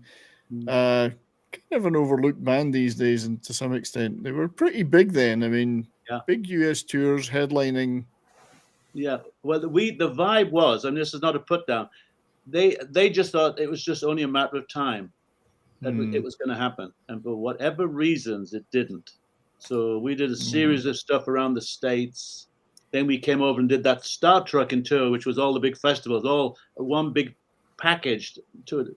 We were on this rickety, old-fashioned plane that we had to load the equipment in the nose. I've pictures of in the middle of the night loading pianos and things into the front of this plane. It had a big nose that opened up like a cargo thing, and we were on the upper deck, and it was rattling in midair, and you could see holes in it and screws falling out. Sure, rivets going everywhere. You've done, Wilco was kind of saying, well, I didn't really do a lot of these kind of in the van type roadie things, but you did. Oh yeah, Wilco did some. Wilco did. Yeah, you did that, and then it turned into, well, we're flying everywhere now, and we've got an air. Well, that tour we had to, and that one tour, but I'd only maybe been on 2 flights in my life at this point. So that wasn't a jet; it was British air ferries out of Southend, very glamorous. But I got a publicity thing from it. It was just what we did on that tour. We had to do some impossible schedules and stuff. So, you had to get to the south of France from Berlin or something, south of Spain from Berlin. Just remember, we flew in there with Wishbone Ash. We flew in. We did a gig in a bull ring. Right, this is the middle of summer, stinking hot, and I don't like bullfighting. But our dressing room was full of carcasses. Oh God! Stinking carcasses of bulls that they'd just done in, and there were flies buzzing around. And no barbecue. You could just cut a couple of steaks and. Yeah, no shortage. That must have been a really, really surreal experience coming from the northeast of England. End up all of this. I mean, I would slap myself on it. And the 3 of us are from Hartlepool. I can't believe that. The 4th guy, will track him down. Almost every day you'd be going like, I can't believe this. Because going like even Gnidrolog, they were a nice little band. They were no worse than a load of other bands that were around. It's just, that oboe playing drummer ended up to be in Steel Eye Span, and that was my first American tour. Yeah. We were in the studio with Zoot Money. He was in with somebody else. He goes, we might need a roadie to do a tour of the States, man. I'm like, oh, let me know. And that's how it all happened. Somewhere in this list of bands, I do have a picture of Steel Eye Span. Can I talk about them? I don't know. I'm doing all the talking here. No, hey, it's yours. No, you talk away, my friend. Talk away. It's that is not a problem. I will track down the Steel Eye Span. Oh, here we go. This is Steel Eye Span, I believe. Just let me show this. Just I know we're kind of jumping between bands, and we're not sticking to the timeline particularly. So, Steel Eye Span. I guess you could describe them as electric folk. Medieval folk, almost. Medieval, yeah. Also, they played dulcimers and recorders and that kind of stuff. And he was on his flute and oboe again. relatively big band though. They had a top 10 hit with all around my hat. Yeah, and it was a little bit more electric, of a bit of a boogie thing. Yeah. Mainstay even to this day, they're still playing on the British folk classic rock scene. Maddie Pryor, yeah. Maddie Pryor, yeah. She was around for years with Tim Hart and Maddie Pryor. They were a folk duo. And yeah. Now you talk about, now this is a very genteel group of people. Steel Eye Span, right? Yeah. Bob, the guitarist, one of the most gentle people you could meet. The bass player, Kemp, he was like smart. The drummer was very intelligent and stuff. And you got all these guys, really traditional music. And then they hired me as a roadie. And I was the loudest, most fucking obnoxious. They must have just said, I was like, so wonder if we didn't get fired for just, I'd be smashing hotel rooms and causing fights with people. I mean, out of order, because when I left Hartlepool, I just went berserk for a while. I mean, it was just nothing, there was no rules. So there's this really nice little band, and the audience is like, lovely dulcimer solo. And I come on to move some equipment. And in the middle of the show, they did a Mama's Play. You know what that is? Oh, yeah. And they dressed in costumes. Yeah. And we had some very basic props, like we cut out shapes of Middle Eastern trees and painted them up, and we hinged them so they could, and we carried them with us all around the world. Like cheap as ships. They should have got Richie Blackmore to join them. He was into that shit. So in the middle of the show, there's this Mama's Play. So we had an audio track of music and spoken words, right? So you got the good night, and then you got the evil Turkish guy and the damsel in distress and this, that, and the other. And they come to a fight, and it's all very mock fun, right? Well, the fiddle player I got up his nose because he was a real egomaniac, and he thought when I came in, I took away Ashley Hutchings. No, this was Peter Knight. I'm thinking of Fairport Convention. He was in them. They all interchanged a lot in that scene, you know. But he wanted all the glory. He didn't like the when I came in and I was louder than everybody, and people were flocking around. So he and I had a little frisson, So we're in Australia, and they had this Mama's Play where they played the tape, and the bass player was the guy that did the Bold Slasher. Was I think he was the bad guy. The fiddle player was the good guy. So he hurt his shoulder before the show, and he says, "I can't do the Mama's Play. Granny, can you step in for me?" Right. So I put the uniform on, this outfit of the Turkish dragoman or whatever. And when it comes to the fight scene, I really went for it.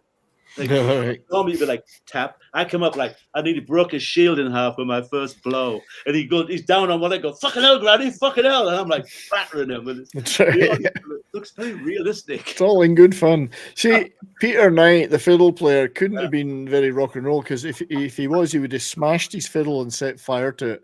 That's right. Then he could have deserved the ego. Yeah. But yeah, you went to the US with him then. That was your first US American tour. Yeah. Literally in a studio in Cricklewood, I think it was. It's probably still there. This was a great little studio because it had a bar and a dartboard, and it had a cafe in it. It's fantastic. So you'd go on there on your days when you weren't recording, you'd pop in. Yeah. There's another one of these where everything crossed, and you'd meet people. You'd meet people on the truck stops. You'd meet them in the clubs. You'd meet them in recording studios. You'd bump into them in the music stores. Was it a free bar?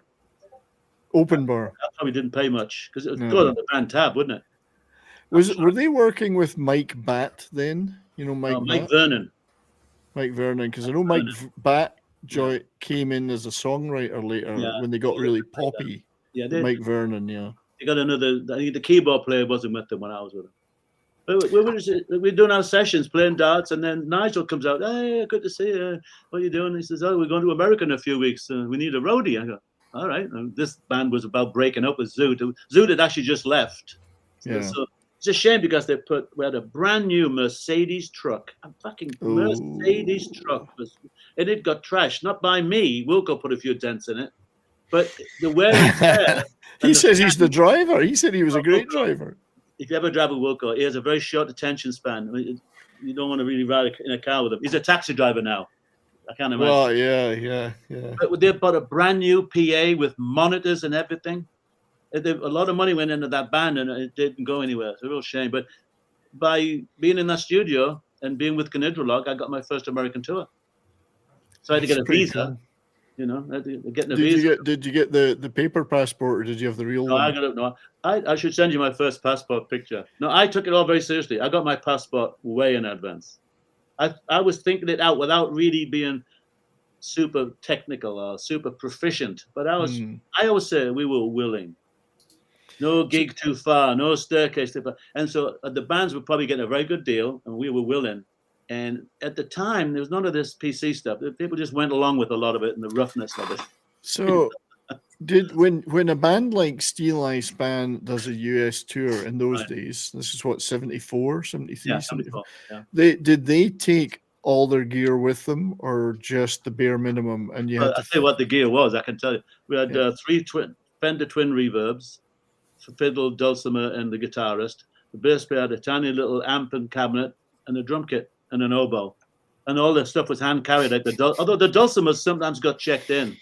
You'd be at the carousel and the instruments come. I mean, the other roadie, James, was way more professional than I ever was at this point. He inspired me to be a professional. Very good guidance.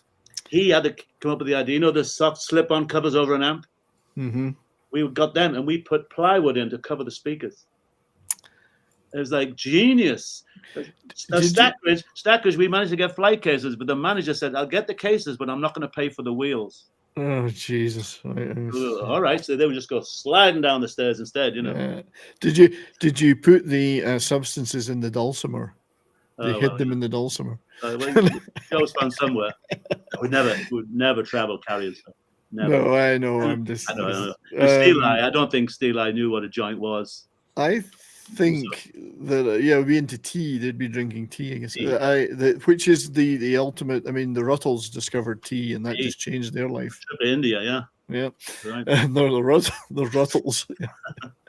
The tapping of the table and the tea. I would like to have been the oboe roadie. I would have been the oboe tech. It was challenging to get reeds in the middle of Germany, you know. Yeah, but you're just a little bag like this. Yeah. So, and forgive me, Alan, if we're jumping about here, but Graaf Generator is another fascinating band that you worked for. How did that come about? Something again. I was with Genidrolog, and they told me they had no plans to go to Europe. Well, I already was thinking, I want to see Europe, and we would be rehearsing in the same place in the King's Road. It's pretty trendy, and this is now like a wine stockist, this place, but it used to be an underground rehearsal place. Getting that Hammond organ down this spiral staircase was something else. I think that's how I got the job. I was willing to do that. But the roadie, you do the roadie, and he just said, "Are you available?" Yeah. And this was they didn't, well, Pete Hamill, the keyboard player, could play guitar too, but it was mainly keyboard and wind instruments. Yeah, it was like a jazz. The drummer was like free-form jazz. Yeah. I still like his playing. The organist is sort of classically trained, and he was trying to do on his Hammond organ, cathedral organ sound. So during the shows, we had a toolkit. You have to remember, I didn't know how to do anything. And I didn't know what I was setting up. I just stuck them up, and I put this blue bit of tape plug goes in there. I didn't really know what I was setting up, but it all worked. And he would, during the show, say, "Oh, I want to do something. Plug in my soldering iron." We plug in a soldering, and during the show, he said, "Hey, hold these 3 things on the organ." I'd be holding a chord, looking at the audience, keeping a soldering resistors into the, changing the sound. It's incredible when you think about it. Fantastic. And then you got the sax player, David Jackson from up north. He had 2 saxophones, go through some kind of effects into pedals. He'd be like robotic. I can see the pedals there, in front of him. But he would play both at once, both saxes at once. Yeah, and then I never touched his gear. You set his amp up, but he put sax players are very particular about things. We've actually got a little bit of a clip of them. So they famously did a song called Theme 1, which George Martin wrote, and it was meant to be the theme music for Radio 1. That's right. There was an orchestral version. It was probably the closest thing they ever had to a hit. Yeah. This is a little bit of the chaos that sounded like.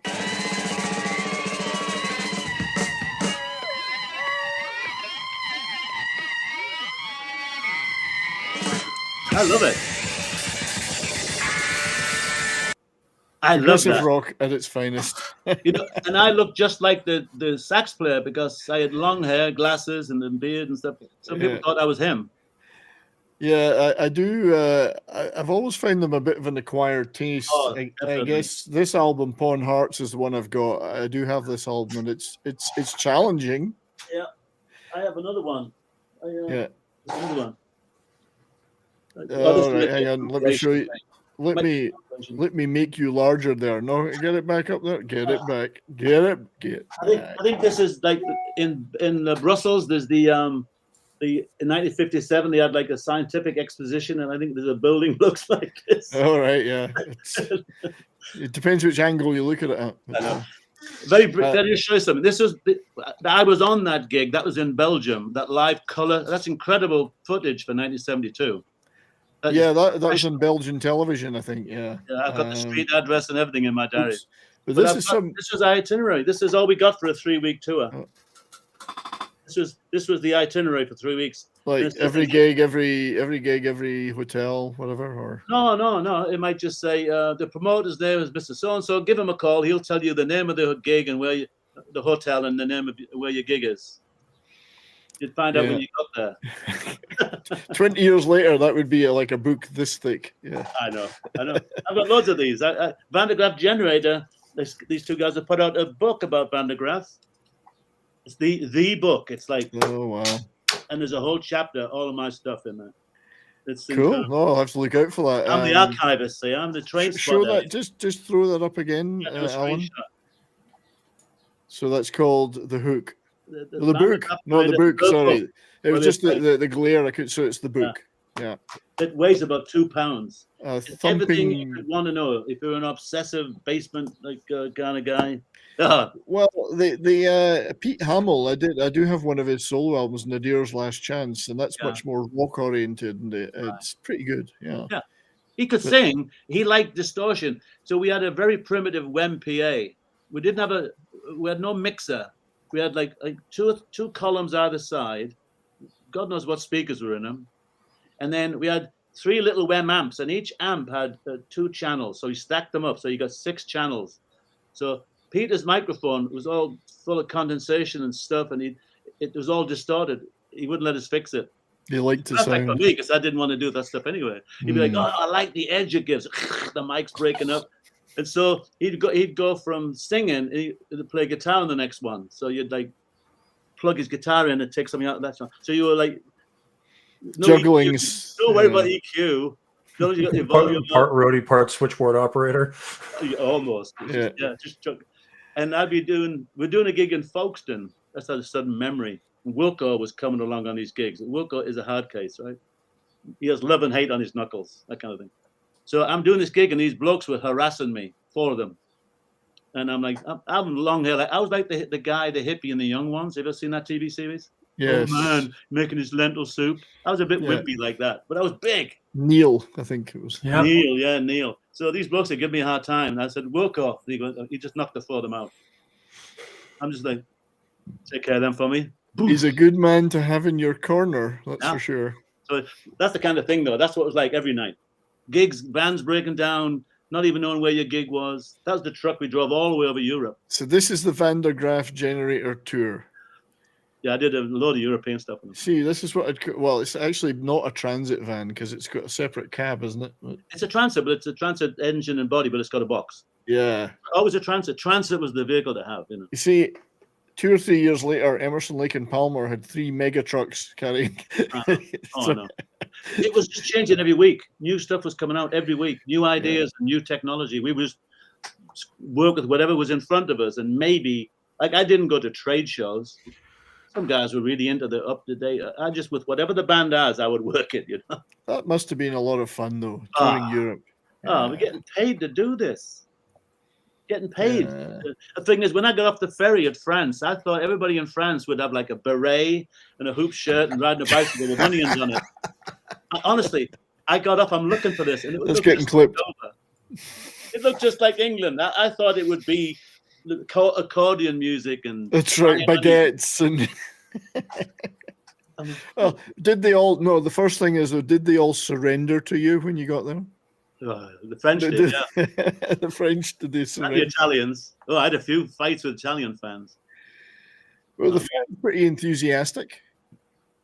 Well, a lot of French and Italians don't want to pay for things. There's a lot of anarchy. Right, My first, can I tell you another story? Yeah, of course. This is like, because I'm really interested in I'm trying to remember myself. How the hell did this all happen? I kept diaries. It's amazing. But I remember this was my first time out of England. So you're in a vehicle that you're on the wrong side of the road. You're driving the vehicle. It's not set up to drive. You can't see around the trucks you're trying to overtake on a 2 road. And it's the middle of the night and you're dealing with that. And then you got the language and the money. The money was all different back then. Every country had its own money and they had all the borders. So we get to Milan and we often did 2 shows a day. So in between the first and second shows, I went back to hotel. I was having a little bit of a, do I want to do this thing? And I was in my hotel room going, I'm in the place. I don't even know what the food is. I can't figure out the money. They all speak weird. Is this what I want to do? And I went, yeah! It was literally a moment. I'm going, yes, I fucking do. So I leave the hotel and I'm heading back across the piazza in Milan. Oh, beautiful churches. There's a fucking standard, regular Italian riot going on with people that didn't want to pay to get in. So I'm like charging through it, and this riot policeman was coming over. He's going to club me to fucking death. And some or other, somebody from the gig goes, no, hey, Inglesi, orchestra, Inglesi, tecnico. And I'm like, they were breaking the windows trying to get in, and I'm going, yeah. I mean, I'm going, it's rock and roll. And then the next day you're in Florence, and you look at the Renaissance art. The David, yeah. Oh, I mean, I'm only like a year and a half out of Hartlepool. I'm walking around Venice and Florence in the moonlight, So I'd like to welcome to the panel our dear friend Courtney. Courtney, Alan. Don't be fooled by his name. Oh, can't hear you. See, we can't hear you already. I'm sorry, lass. You fix that, and we'll talk to you in a minute. I'd like to also welcome in the chat, and thank you everyone for being in the chat and chatting away there. We love you all. You're all wonderful. I'm people. doing all the chatting. Well, that's right, and but that's our plan. You see, we save our voices. We get you to knacker yourself. WG, our great friend, is in the chat, and he's saying Emerson Lake and Palmer's Pirates is in his top 10. I think Love Beach is their best album, but that's just me. But great to see you, WG. Good man. And thank you everybody else for being in the chat. Yeah, it sounds like that was a fun tour. It must have been. It's like, what, you were 20 then or something? Or 21.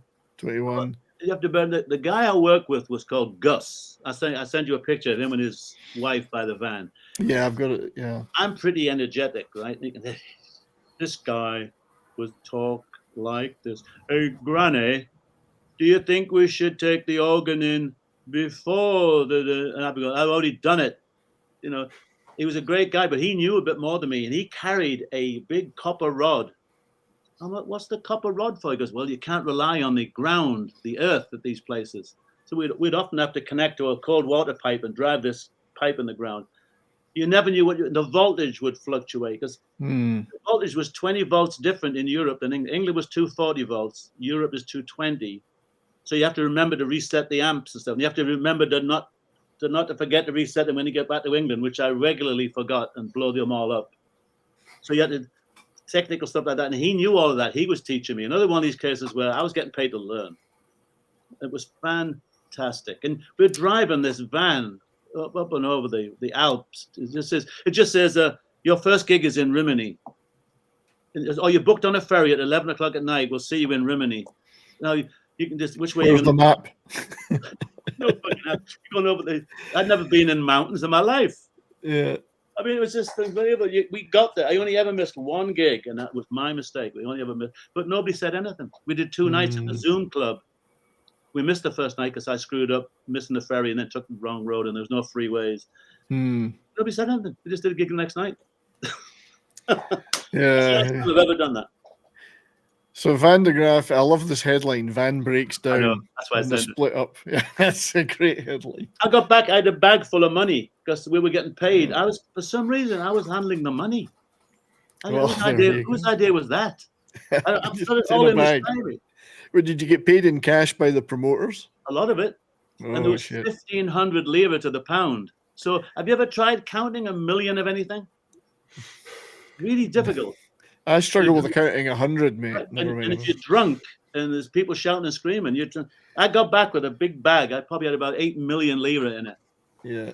And then I handed it over, and then I had, the band broke up. Fuck, I could have kept that. That's right. I've always been too honest. I guess they got back together again several times, but yeah. Oh, yeah. It's, so last time I saw them was in New York City at the Beacon Theater when they had real production. The roadie was the Stack Richards roadie was their production manager. It's all interweaved, you know. Yeah. And they had monitors and everything, and real equipment. So maybe they kept that bad microphone just for Peter. Yeah, they suddenly became a real band. Yeah. As opposed to a group. That's right. But a very idiosyncratic band in the canon of English progressive rock bands, and I kind of love it. I mean, it's not my favorite band and favorite music, but I just love the fact they were themselves. Oh, they were public school boys, don't forget. Yeah. Aristocratic almost compared to I was a yobbo from Hartlepool. Yeah. We were on a boat on the Seine. We had a day off in Paris. We went on a boat, and I'm just looking up the women, thinking what time the pub's open, and they're going, "Oh, look, they've cleaned Notre Dame. I think I preferred it with the soot and the grime. What do you think? It's more than." I'm going, "Oh, what the fuck are you talking Where are about?" the women? I'm thinking, I'll be like scrapping and arguing, and they're talking about neoclassics. Yeah, that's all that good stuff. And vaulting. Yeah, you were more interested in I don't know this kind of. Yeah, I was just unleashed. I mean, look at me now. I'm 74. I feel like I'm 25, and the energy I've still got now compared to. I mean, back then it was just like a nuclear reaction going off all the time. You know. Well, you obviously took care of yourself, mate. I must have done. I don't think I did, but it was hard work, though. I mean, you're having fun. Fucking great. Don't listen to those two. It was work, but it isn't work if you're enjoying yourself. There was times when you needed help, and you would get it if you had to, but it wasn't provided initially. No, you had to do everything, learn everything, and create the business. You'd make a fuss so they'd provide something. We kind of learned to stick up for ourselves a bit. Were the bands good? Was the relationship with them good, or were some of them complete? Most of them artist. Most of them were really good, and that was one of my criteria. Like, I don't care working with a small band or a big band; it's the same approach, really. It's their thing, and you expect respect to and fro. I've never really had a problem with any artist. Maybe a momentary temper thing, but they're under stress. You know, the performer, that's the way they want. Yeah, they got to go out and do it. They would allow us to do things because they're not gonna hump that hammer organ up 120 stairs. So they would tolerate, and we of course we respected their artistic side, and I can't say I've had a real face-to-face argument with anybody. Ironically, one with the Average White Band, that we sorted that out really quickly. And yeah, you loved those guys, yeah. Oh, absolutely. They were my favorite. I would have still been with them if they would kept together. Yeah. So we've got about 15, 20 minutes to the top of the hour, and unfortunately, I probably have to draw a line somewhere towards the top of the hour. So I wanted to, and we're going to do more, obviously. Right. This is just round one, so I want you to touch on at least two more things that you were involved with, and one of them is, now I know you didn't get involved in the fight in the end, but you went to Zaire in '74 to take part in what was the Rumble in the Jungle and the concert that went with it. How did that come about? It's just like everything else. I'd just come back from that first Steel Eye Span around the world tour. Yeah, I got back and took a couple of days off, and then we didn't have phones, so I can't say I got a phone call. I was just walking down the street and a window opened up. Granny! Yeah, what you doing in 3 weeks? What you doing in 10 days? Nothing. You want to go to Africa? All right. It was like, whereabouts in Africa? It's a big place. I don't know, somewhere in the middle. Zaire. So okay, so then we had to get serious and get visas. I've got the visa in my passport is a 2-page visa, majestic. And the guy that gave me the visa was Kasesa Wadulamba. I remember his name, Kasesa Wadulamba. So we had to get shots for yellow fever, whatever. Yeah. And we had to do it seriously. And then all the travel was booked. So who did it? But who did all that? I mean, who was the promoter you were working for? I didn't even get that far. It was an international thing because there was American. It was probably an American promotion. They just needed some British crew rather than flying them from the States. Yeah. So there's this guy called Spot. We all had nicknames. Spot worked with like all kinds of people. He'd be a great guy to get on, but he's a bit awkward. He was a real professional production guy. He was ahead of us. New people. He was smooth. I've never been smooth, so I never really ingratiated myself. But he was good, and he was the catalyst. And him, me, and this other guy called Harvey, who was with King Crimson at the time. The three of us were the three British stage guys. What we did, that big open air stage, and we would have a set like, okay, this band has a Hammond organ stage right, and Leslie, and we would, between the sets, they'd have like an African dance troupe dancing while we reset the back lineup and all that. And we had our own little English pub at the side of the stage, at a table that only we could use. And we drew I drew a Newcastle Brown Ale beer mat on it. And we were there for that. We were there for setup and rehearsals. For the concert. Yeah, and I was going like, I've only just 5 years after, it's only 4 years after I left Hartlepool. I'm like, here I am in the middle of, and this was the third world. This is the Belgian Congo 10 years before. They were having riots because they were fighting for independence. Yeah, and then it became people still remembered the Europeans coming. Yeah, because you went specifically for the concert, where the fight was meant to be like the day after, but it got postponed for 6 weeks because Foreman hurt his hand. Yeah. So they decided to go ahead with the concert. Right, because some artists like Aretha Franklin dropped out, Stevie Wonder dropped out, but most of the other ones, B.B. King, James Brown was Sledge, James Brown, Bill Withers. Bill Withers. Miriam Makeba. Well, I loved that. I've got some of her albums. It was, and then we had a lot of in between the big names. We'd have local troops and dancers. You know, you seen that movie King Solomon's Mines with the 7 foot tall Maasai guys? Yeah, the Cannon. They were dancing on stage. Cannon. Yeah, that's a Cannon movie. Fabulous. So so we were hired for that, and then there was the postponed the concert, but there was already the equipment was already there. They'd flown stuff in, and bands had signed contracts. So I thought, let's film it and make a movie. We'll salvage what we can. And in the end, it was quite an experience. Yeah, I mean, the challenges for you guys though must have been immense in setting up stage, lighting, electricity, you name it.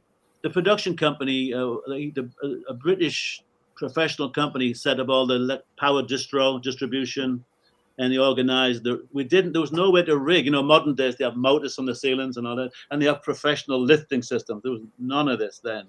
I don't know if they even had it in England. So the way they suspended the roof and the lighting truss was from a crane with a couple of jibs, a couple of cranes. They just suspended it in midair. And I think the crane operator lived in an old abandoned water tank. I seem to remember that. This is like Courtney. She's back. Can we hear now? Hello, Courtney. Hey, good to see you, lass. Can you hear me? I hope you. Yes, we can. Hey, there we are. Can you hear me? Yes. Yeah. Can you hear us? Oh, okay. All right. I'm on the internet. I couldn't get it to work on my phone, so we're going to see how this works. So I pop in and out. But I'm glad you could make it, lass. Hi, Alan. Nice to meet you haven't missed anything. Hi, everybody. Hi, chat. You haven't missed anything. No, I've been listening. I missed a lot. Well, like everything I heard else, you talking about all my favorite musicians.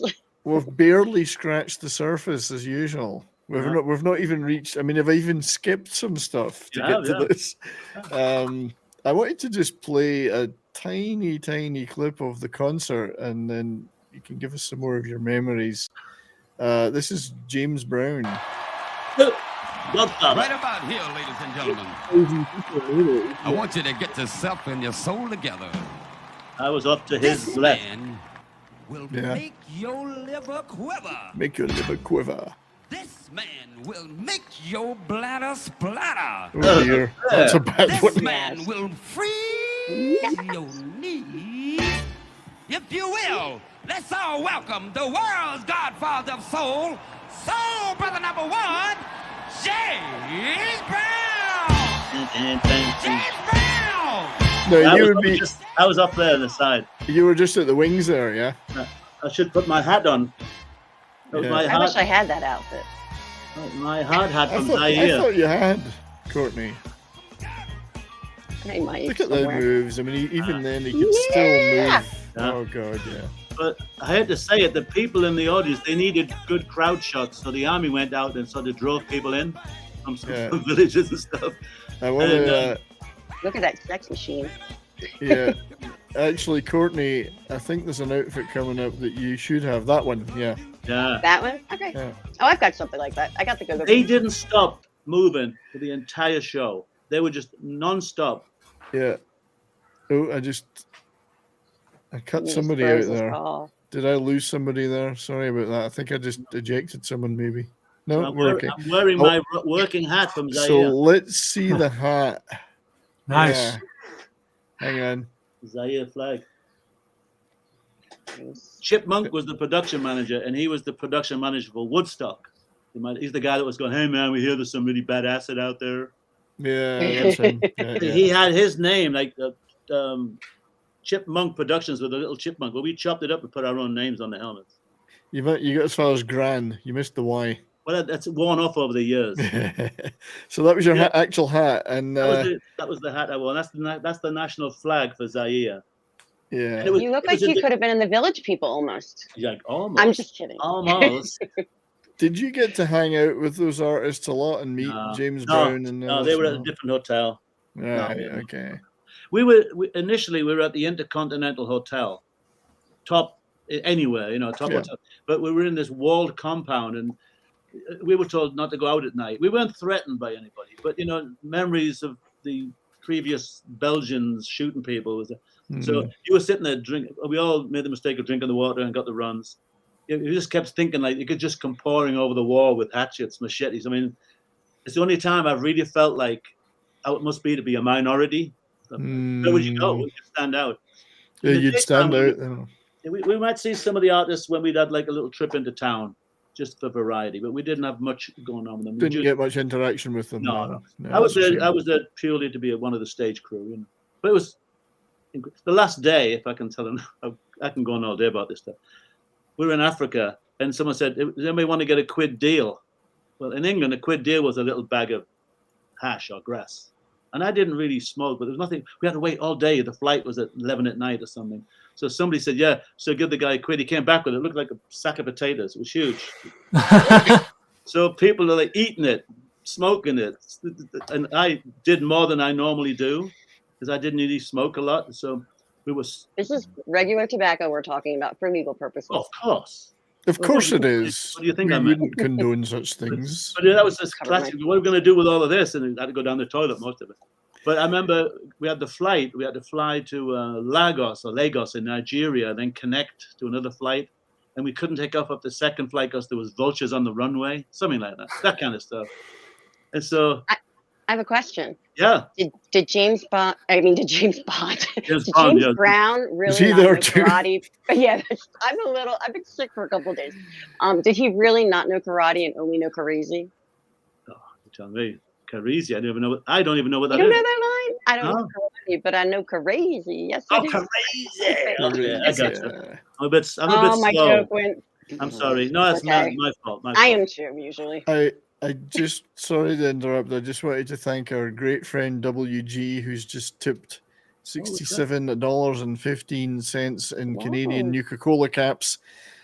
Thank you, my dear friend, and it's a great show, gents. Really cool, and thank you. He's using your alias, Mr. Noakes, for sharing your experiences with us. All the best. Thank you, WG. You're a gentleman. I've got to find a clip to play you. It's probably going to be this one. You have our gratitude. I love that one. Yeah, thanks, WG. Great supporter of this and many other channels. Thanks, brother. And great ex-hockey player as well. Got to get him on my hockey show. Got to get him on. You have a hockey show as well? I do. Saturday night, Bourbon and Boarding. Saturday night, 10 p.m. Mountain Time, where Brahma Bull and I sit and drink quality liquor or cheap liquor, depending on how well off we are. And after the second one, it's all quality. that's right. And then we play clips of hockey games, chat about hockey, show people fighting and hitting, and it's a bit like train spotting. Yeah. Darius is asking for the Take Him to Detroit clip. So just for you, Darius. Take him to Detroit. No! No, not Detroit! No! No, please! Anything but that! No! Can't resist that one. Anything but. Poor Detroit. Yeah, poor Detroit. Kentucky Fried Movie, one of my all-time favorites. That one. A Fistful of Yen. Yeah, so and you're saying that the environment in Zaire was a little bit could have been better than in terms of the river and I can still in my mind smell the river, the Congo going by the hotel. Whatever was in it was coming through the air. God knows what was in the water. Yeah. Bodies, who knows? But the smell was pungent jungle smell. But a kid from Hartlepool, and there you are in Zaire at one of the biggest events in history. I distinctly remember. I mean, obviously, everyone was super excited about the fight, which was broadcast globally to about 1 billion people. And that's when boxing meant something. We were all hyped for it. Right. I was about 11 years old, but the concert itself was a historic. I mean, if it had happened close to fight time, we would have had like a real audience, because I said they had to bring people in to fill the crowd shots, for the film. I can imagine if some of if Aretha Franklin and Stevie Wonder had stayed on, and we'd have got like thousands of people, real fans coming, it would have been even more intense, But it was an unbelievable experience. I mean, I had dope in my system. On the way back, I had a nightmare on the plane. So sometimes you're on a plane and you can't hear anything because your ears are popped. Well, I woke up and my ears were popped. And I couldn't see anything. All the lights were out. I thought I'd died. And I'd had this nightmare about something about my mother. And I woke up screaming on the plane. Jeez. I got back to Europe, and it was kind of like, that was great, but I'm glad to be home. And there's nothing worse than that on a plane, because you can't get off. Well, not without some problems. Yeah, it was a hell of an experience. So, and of course, I mean, everybody asks about that. What was it like? And I was just a humble road stage guy and nothing. But I got to meet Chip Monk, who was the Woodstock guy. Yeah. I got in touch with him a few months ago, and I sent him some of my little remnants of production. I've still got some of his production notes from Zaire, and he goes, I can't believe it, man. But we pulled it off. Yeah, you did. Now it would all be computerized. Back then, it was little bits of paper passed around. And There's a documentary about it. I can't remember the name of it now, but you must be in it somewhere. Maybe. Yeah, I'm gonna have to watch it again. And then there's a documentary about the fight, which is When We Were Kings or something. I think it's called. But yeah, Matt, incredible piece of history to be involved with. So thank you for sharing. Time for one more story. Yeah, thank you for sharing that with us. The one other thing I wanted to touch on was, and I know we'll do round 2. We'll talk about some of the other great acts you worked with, which we've never had a chance to talk. But you did a thing in 1975, which is something that used to happen, but it wasn't maybe as much as we would like. It was the Warner Brothers music show. The jacket. Yeah. So they basically, let's see. So hang on, I got to find you here. There you go. I could do my hand model thing. Yeah. That's right. Yes, you need a ring, this gold ring on your hand there. I'm not into jewelry, man. I had an earring once, but so the tour. This was a Warner Brothers tour. Yeah, where they brought a bunch of acts, and our good friend Darius has joined. Good to see you, buddy. Hi, guys. Hey, where'd my face go? I don't know. You're just a big D. You're a big D. A big D you bag. already knew that. We used to sell that jacket, I think. Not the exact one, but my high school job was at a Warner Brothers store. It's got my name on it. Familiar. It's got my name on it. Yeah, not personalized. Yeah, I don't have a lot of this stuff, I think. So this was a British and European package that Warner Brothers put together of bands and brought over. I think they did about 15 gigs or something. Is that right? Yeah. And different bands on certain nights, and then 1 or 2 gigs that were all together. It was 3 bands a night. We did 2 nights in each place. 3 bands a night. So Doobie Brothers, Tower. Graham Central Station, Bonnaroo, Little Feet, who I love, Montrose, and I'm a big Sammy Hagar fan, so and I do like was on Montrose. that. Yeah, and then Tower of Power. So that must have been a lot of fun. Oh, how much time we got? One of my instructors in college was in Tower of Power. Time. Yeah, Oh, really? I still have a load of stickers and promotional stuff in my archives of all this bunny and the rock and roll. See, it's a rock and roll bunny. Yeah, and the thing is, there's very little actual video footage of this. I couldn't find any decent footage. Yeah. Audio recording. I took photographs. For some reason, I didn't take a lot of pictures, but I was taking pictures on this one. I've got some Little Feet pictures and a few others. Graham Central Station. I have a live cassette of Graham Central Station. It's fantastic. Yeah. Live from the soundboard. So, were you working for someone in particular that got you into this, or was it just? No, it was the same bloke. I walked out my apartment in London. The window goes up. Granny, what are you doing tomorrow? So not much. My girlfriend had just gone back to Sweden. And I was like, not much. She goes, get yourself to the Rainbow, the big theatre in North London at 3:00. What's happening? Hey, they'll tell you when you get there. I get there. Says, this is what we have. Okay. Says, we're doing this show. I'd missed the first one because I didn't hear about it. And the next gig was in Frankfurt. All right. We did it. So he says, here's £100 or something. Get what you think you'll need. I'm going, what am I doing?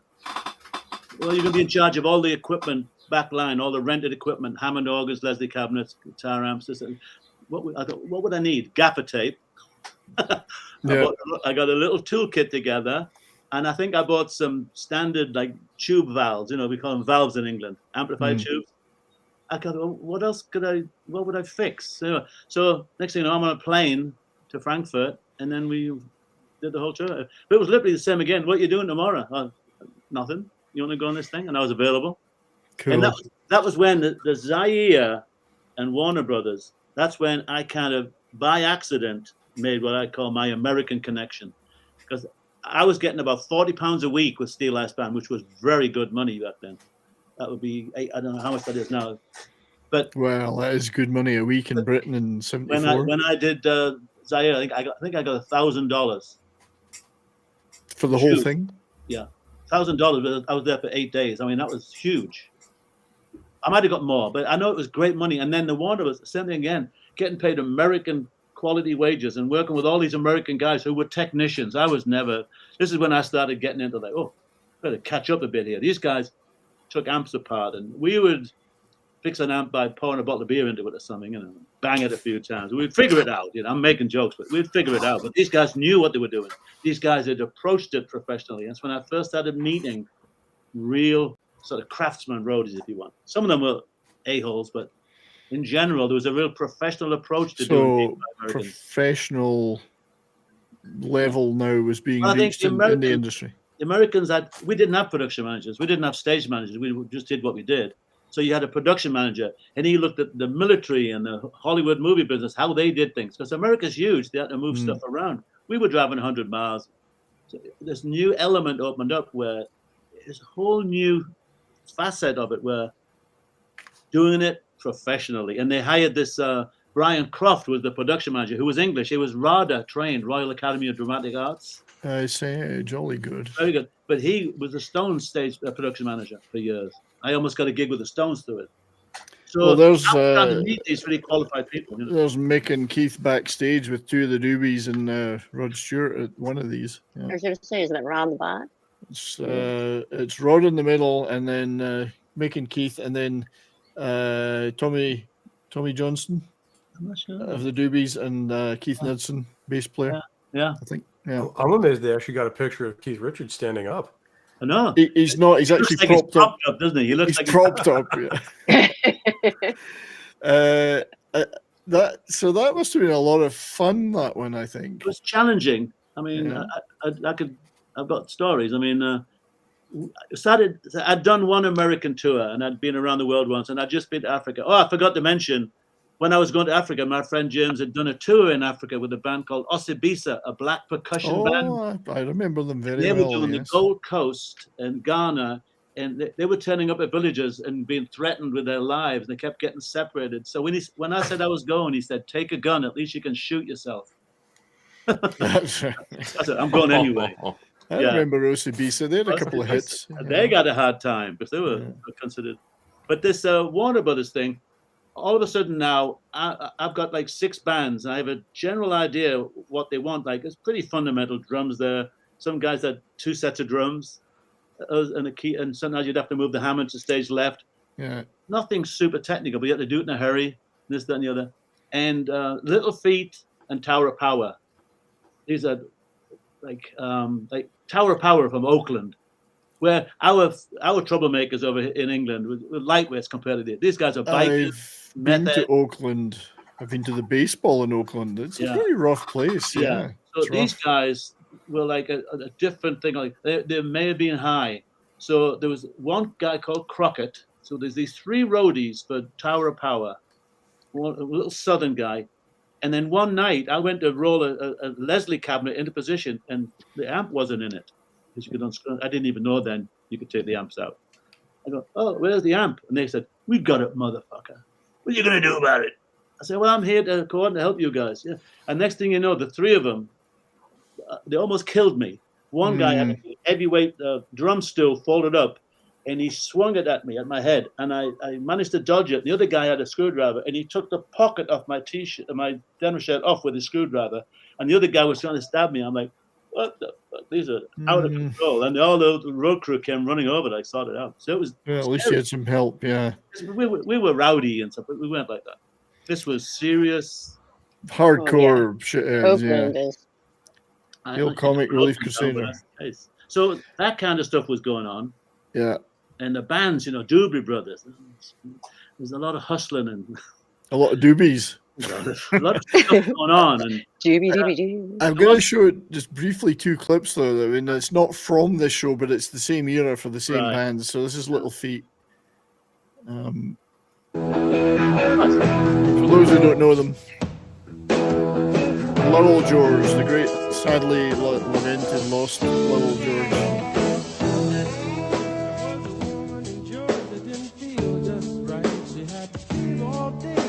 Very swampy bayou sound. Love it. Rycooder. Very Rycooder. Vinegar Joe did a bit of this kind of stuff. Yeah, it's all Dr. John, Bayou, Louisiana. Rock and Roll Doctors, this song, and Lowell George was a special guy who unfortunately died way too young. So that was, Rock and Roll Doctor. And just briefly, before we continue, I have a quick clip of the Doobies. Again, from the same era, not the same show, unfortunately. Just to give everyone a taste of what you would be working with at the time. I do have to find that clip first. My eyeballs have just gone all funny. What have I done with it? Help me out, somebody. I can't see, but I can't help you either. You need an executive producer. I do need an executive producer. A clip of no, I've lost it. Never mind. A clip of them doing "Jesus Is Just All Right" from 1975, but it's escaped me. So sorry about that, everybody. It's disappeared. That says our guest, apparently. Yeah. Oh, that's a shame. Did you kick the guest out? No, I wasn't touching anything. I was. No. He'll be back. Alan. So we were thinking of wrapping up soon anyway, but hopefully Alan will come back and he can tell us some more stories about that tour. Next time he's back, we can talk a little more detail about some of his later stuff, including some interesting artists like Bette Midler on the Rose tour, King Crimson, later 80s King Crimson, Krista Burgh, who was a big star in the 80s. Yeah. Not my cup of tea. Shadowfax is a band I don't know much about, but the Divinals, Australian band. Great band. A guy called and a singer called Black. Singer called Black, who had a great hit with, I think it was called Wonderful Life in the 80s. Dogs d'Amour, and then kind of just some other bits and pieces. So if the gentleman is able to come back, then we'll do that. And I'm still wondering what the hell I did with that Doobie Brothers clip, because I made a big point of downloading it so I could frickin' play it. And then, of course, he did Supertramp and Bad Company tours in later years too. I don't know. And I heard all the Emmy talk. I was dying. I was like, yeah. I want in on the Oh, here it is. Hang on. This is the Doobies. I couldn't get everything hooked up. Forgive me, I have found it in the end. It's just. Well, I'm on this show. We had to talk Motorhead at some point. Yeah. Thank you for doing it. So this is from the Midnight Special in late '75. So same era as on the Warner tour. One of my favorite Doobie Brothers songs. That hair. I know.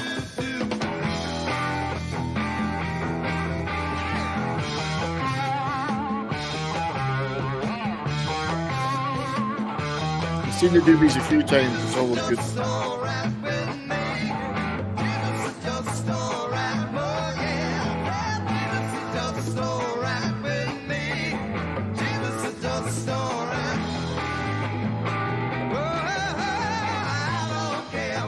Unfortunately, I'll probably have to stop it at that point, or we'll be blasted off YouTube.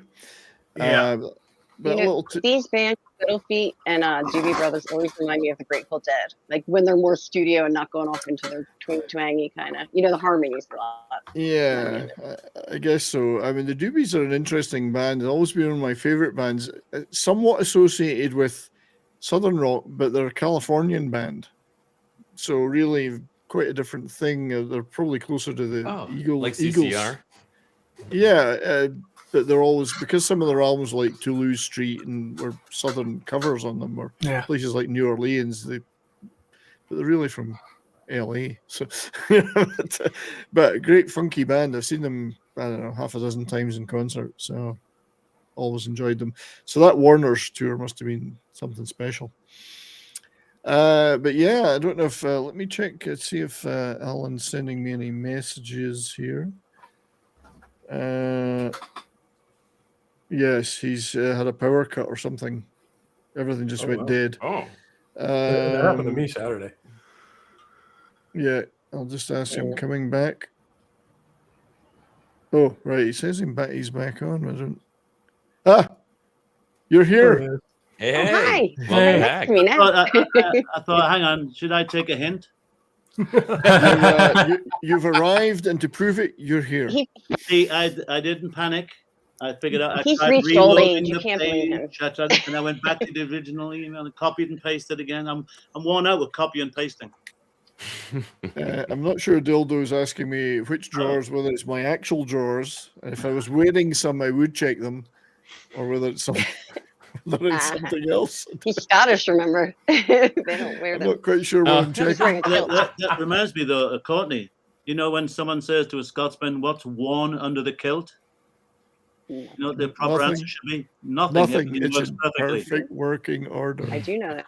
Oh, there you go. We're even. Are I we do even know now? that. Okay. So, Alan, my friend, thank you for coming back on. I do have to wrap up soon, unfortunately. But just your last thoughts on and we're going to do a round two with your indulgence, because as I say, we didn't touch Bette Midler. Well, you may have touched Bette Midler. I don't know. Between me and her. That's between me and Well, her. there is that great picture of her and her female backing band, who are pretty all right. The Wind Beneath My Wings. I'll never forget that. It was like my mom's favorite song. The Rose. Was it the Rose tour you were doing? No, we did the what's called the D tour or something. Hang on. Somewhere. I think it was just called D tour.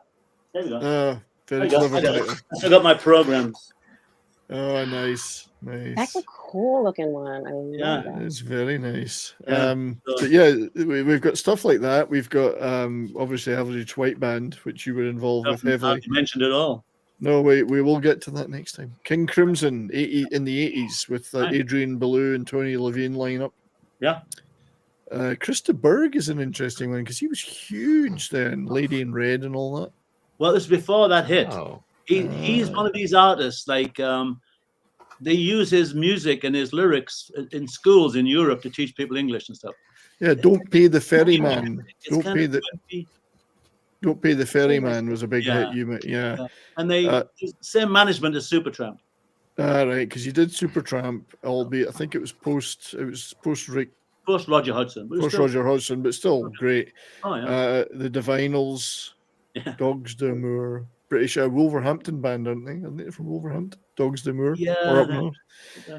And some other stuff. Black, that singer Black, who had that huge hit. He got killed in a motorbike accident, I think, 2 years ago. I know, it's sad, very sad, but See, so we've got a lot to talk about. Yeah. I was more of a journeyman kind of thing.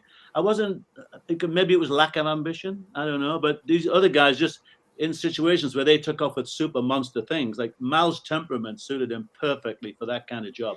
Probably wouldn't have suited me. And Wilco, we have to talk about Wilco. He transformed when he arrived in New York. He changed from a window cleaner into like a tour manager. It's like, and so he really got into that, all the box office stuff and all the agencies. And I was always, I like to be with a band that I like to travel with, that I enjoyed what they were doing. And so most of them were weird, quirky. I think it's important, mate, to do what you enjoy, though. Yeah. I actually think that is important. Having done things, and I think we've all done it, things for money, like jobs that we probably didn't want to do, but the money was good. Right. It's really more important to do what you love. Yeah. I've been very lucky. I haven't had too many jobs that I didn't like, but I did what I had to do to get to London, and I did what I had to do to learn to drive and to just make some connections. And all of these jobs are all from somebody in a pub or somebody like, oh, I got your number from somebody. And just literally, I didn't go looking for them. It's fantastic. You did what you had to do. Yeah. No questions asked. We don't call people's management and shit. Somebody just makes a deal over a pint somewhere. I love that. No contracts, no whatever. Just, hey, shout out the window. I need a guy. It's funny. I did sign a contract with Steel Eye Span. They had an American manager, Joe Lustig, and he was very professional. He taught me a lot. I'd never heard of per diem, right? There was no such thing. But the guy I was working with was very professional. And we were leaving for a gig in Scotland or something. And James says, oh, you got your per diem yet? I go, what's per diem? He goes, oh, yeah, I get £1 a day, £1. For what? He goes, for food. I go, I don't get it. He goes, oh. So I pulled the van over and called the office. I said, Granny, what's this fucking per diem business? You know, like, oh, how come he gets it and I don't? You didn't ask, Granny. I'm asking now. So and they said, take it out of the float, the cash. Yeah. So I took £7 out. When I got £1 in Scotland would have you made you a king. You would have made you a laird. Oh, well, you know, even a laird even. I took £7 out of the kitty to pay me for my 7 days. But when I got my check, they deducted 3. I said, well, again. I said, you mean you want every day and not just show days? They were coaching me. I said, well, yeah, I want it anytime I'm working for them. Okay, you didn't specify that. So nobody tells you. And I got what I thought I should get. You know? Unless anyone tells you, you wouldn't know. Yeah. Yeah. And I bumped into Joe Lustig in Sunset Boulevard years and years later, and I talked to him. And I said, "My God, you must have thought I was a buffoon." He said, "You just needed guidance, and we liked you." I'm the guy that's smashing the rooms and raping people in the hotel lobbies and stuff. There must have something else going on, eh? So I'm joking about the rape, Courtney. I'm joking about that. He's joking. We got it. Yeah, and nothing bothers me. I have 4 brothers. I can hang with all these. I should qualify that is a joke. We all love it. We all love wine and a good grape. Yes. Christian Delorme, our great friend, has just tipped 5 Canadian bottle caps. Christian's such a good lad. And a great show and a great listen while I work. Well, I'm glad we helped you get through your work, Christian. Again, as I say, we're going to get you back on some shows soon. And I have to, in that case, I'll have to play some kind of clip. What have I got here? Jeez. Oh, yeah, this is a good one. Speaking of James Brown.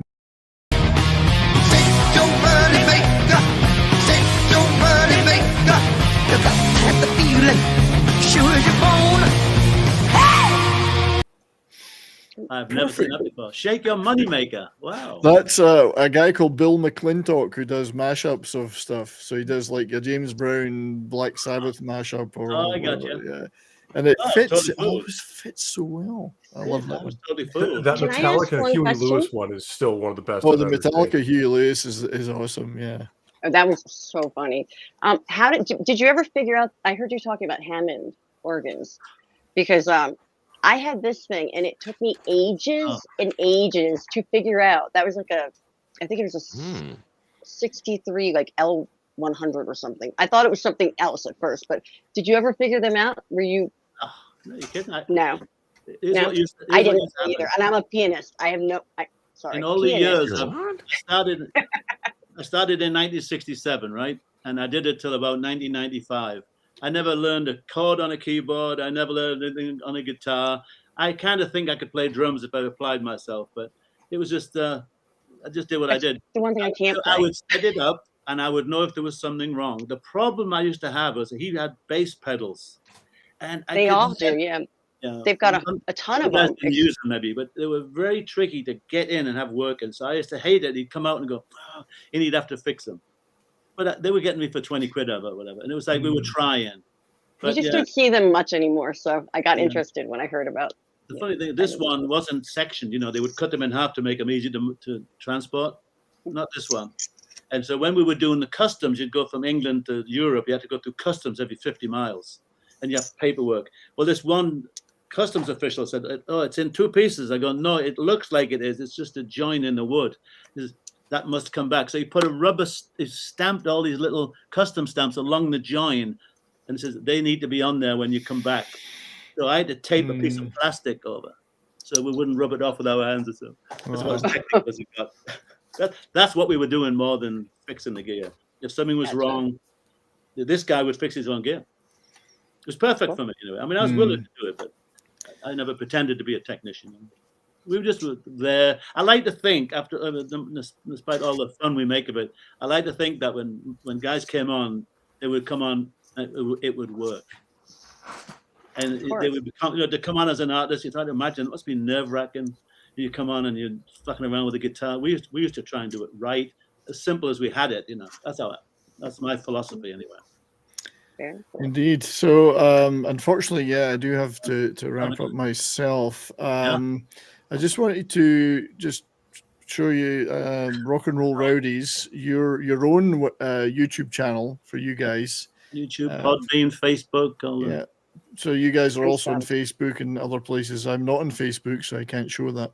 Right. But Rock and Roll Rowdies on YouTube, where you guys have got a bunch of stuff, and you have plans. You're going to the UK soon, yeah? I'm on Wednesday. And meeting up with the guys, and we'll be doing. Certainly, we're going to do another show with you, sir, on your own, and then we're going to be towards the end of April doing a show with all of you together. So we'll work out the logistics. We did it once in Mal's home in Deal. We all got around a table with an individual mic. How we'll do it with you, I'm not sure, but we'll figure it out. But we've got a few weeks to figure that out. But certainly look forward to having you back. But everybody go and check out that Rock and Roll Rowdies YouTube and I noticed channel. I have to thank a couple of the chat people were saying, check out that. I appreciate you mentioning Rock and Roll Rowdies. It's just the three of us, similar to me today. I've done all the talking, but sometimes the three of us will get going and we try not to interrupt each other. But there's a little technical issues occasionally, but we're all just talking about how incredible it was to.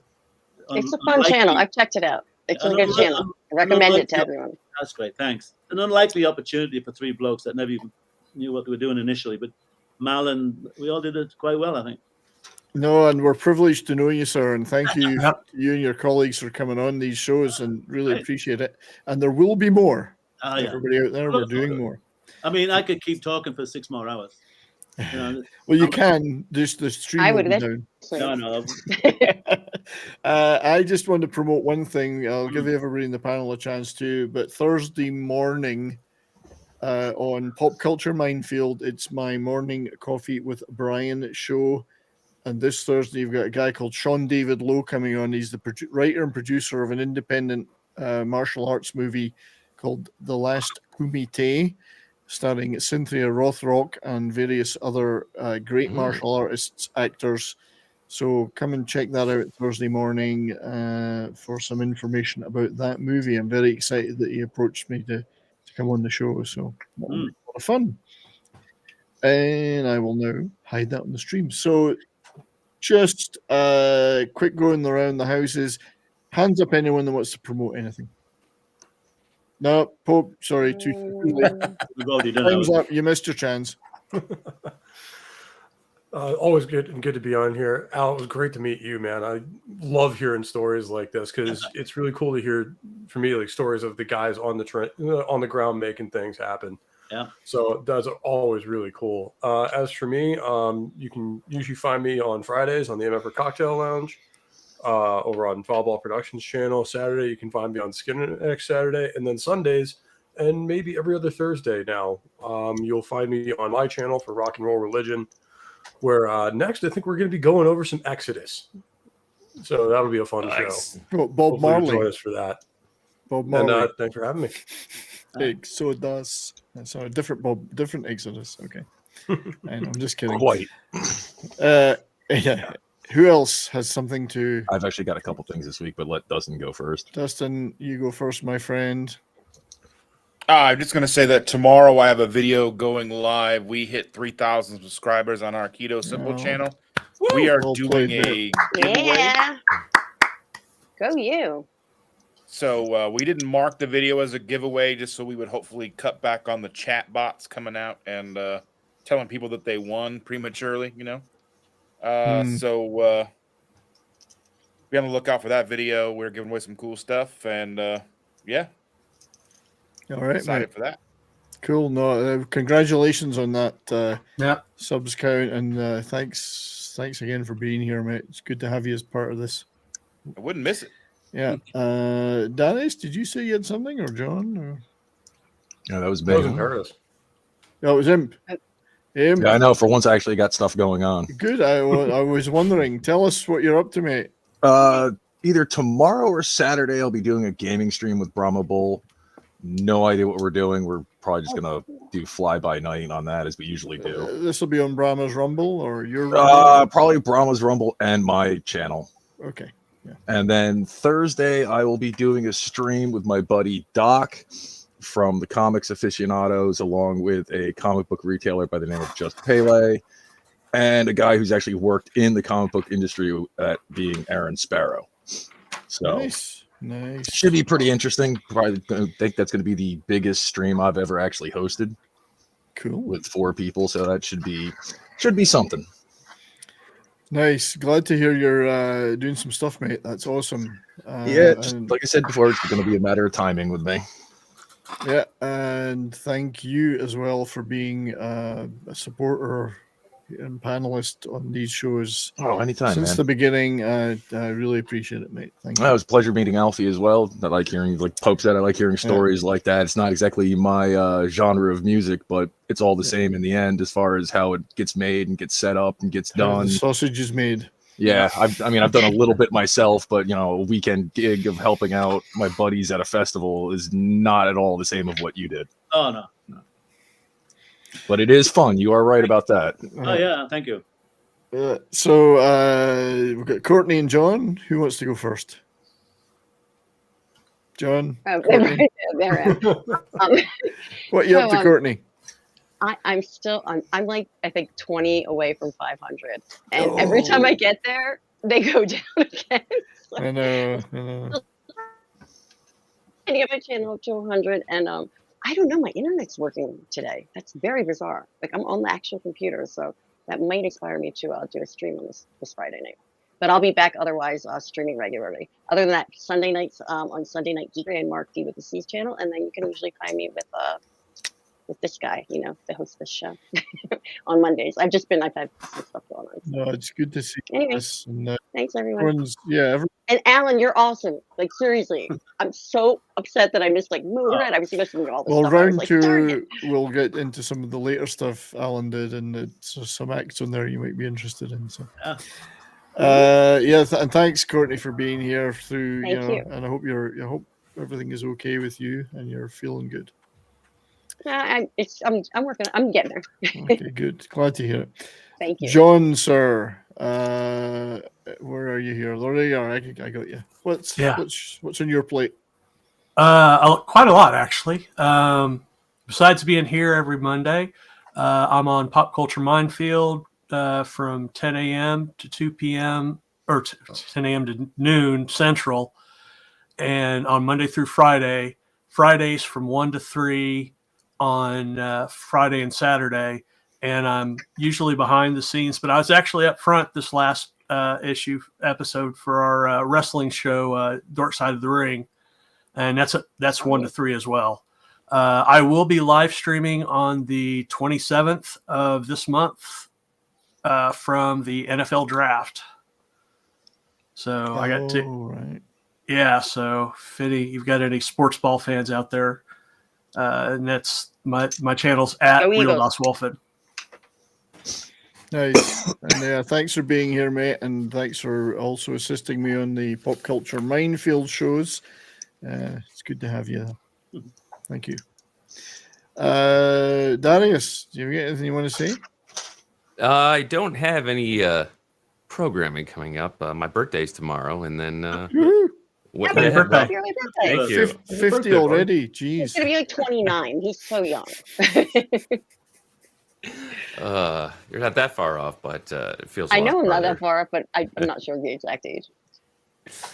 I know I've been out a lot for. I don't want to say medical because it makes it sound worse than it is, but I do have an appointment on Wednesday, so hopefully I can get fixed back up. Well, those colons don't clean themselves, do they? Well, that's the buddy system. Well, thanks for being here, buddy. You're the executive producer, so one of these days I'll have to pay you. You might do something then. This is a great show. It was good to have you, mate. And we had a great guest. Thank you. We had a fantastic guest. Cannot thank you enough, Alan, for being here. And yes, we'll don't go away when the intro is over the show. We will talk backstage, but it's been awesome having you. Thank you, everyone in the chat. There's been a ton of you here. You've been chatting away. Thank you for your continued support of the channel and my feeble efforts. It's really people are turning up to watch this. People are coming to watch this. I don't get. Thank you from the heart of my bottom. I mean, the bottom of my heart. So we'll see you all next week for another. It's Only Talk and Roll. I think Wilco might be coming back. So could be dangerous. Yeah, I saw that. Yeah, he's a talkaholic now. Yeah, I think he's coming back. A talkaholic, and we'll definitely see you again. But everybody keep on rocking and have a great night. And we'll see you all again soon. And I'm hitting the button. Oh, I have to say, it's amazing all the productivity you guys are doing. I mean, you do all of this. It's amazing. It's fascinating. I love it. Yeah, we're all very skilled at it. In my eyes, you are. No, it's fascinating. It's really, really great. I think we're getting to grips with it on all our channels. Yeah, I mean, look at Dustin; he's doing really well. Whatever. It's fun. We have fun. We do it for fun. Yeah, and it's kind of neat that we can all gather like this and in a venue like this. I mean, you know your subject. That's great. Well, you did catch me out with one band. Oh, Mouse Trap or Mouse Proof. Mouse Proof. You caught me out with that one. I'm like, they weren't exactly headline. I'll look them up now. But thanks for your kind words, mate. But it works when we have great guys like you joining us. So thank you. Yeah, right. Thanks so much, Alan. It was awesome. Yeah, nice. It was very charismatic. He tells good stories. Take care, everyone. Keep on rocking.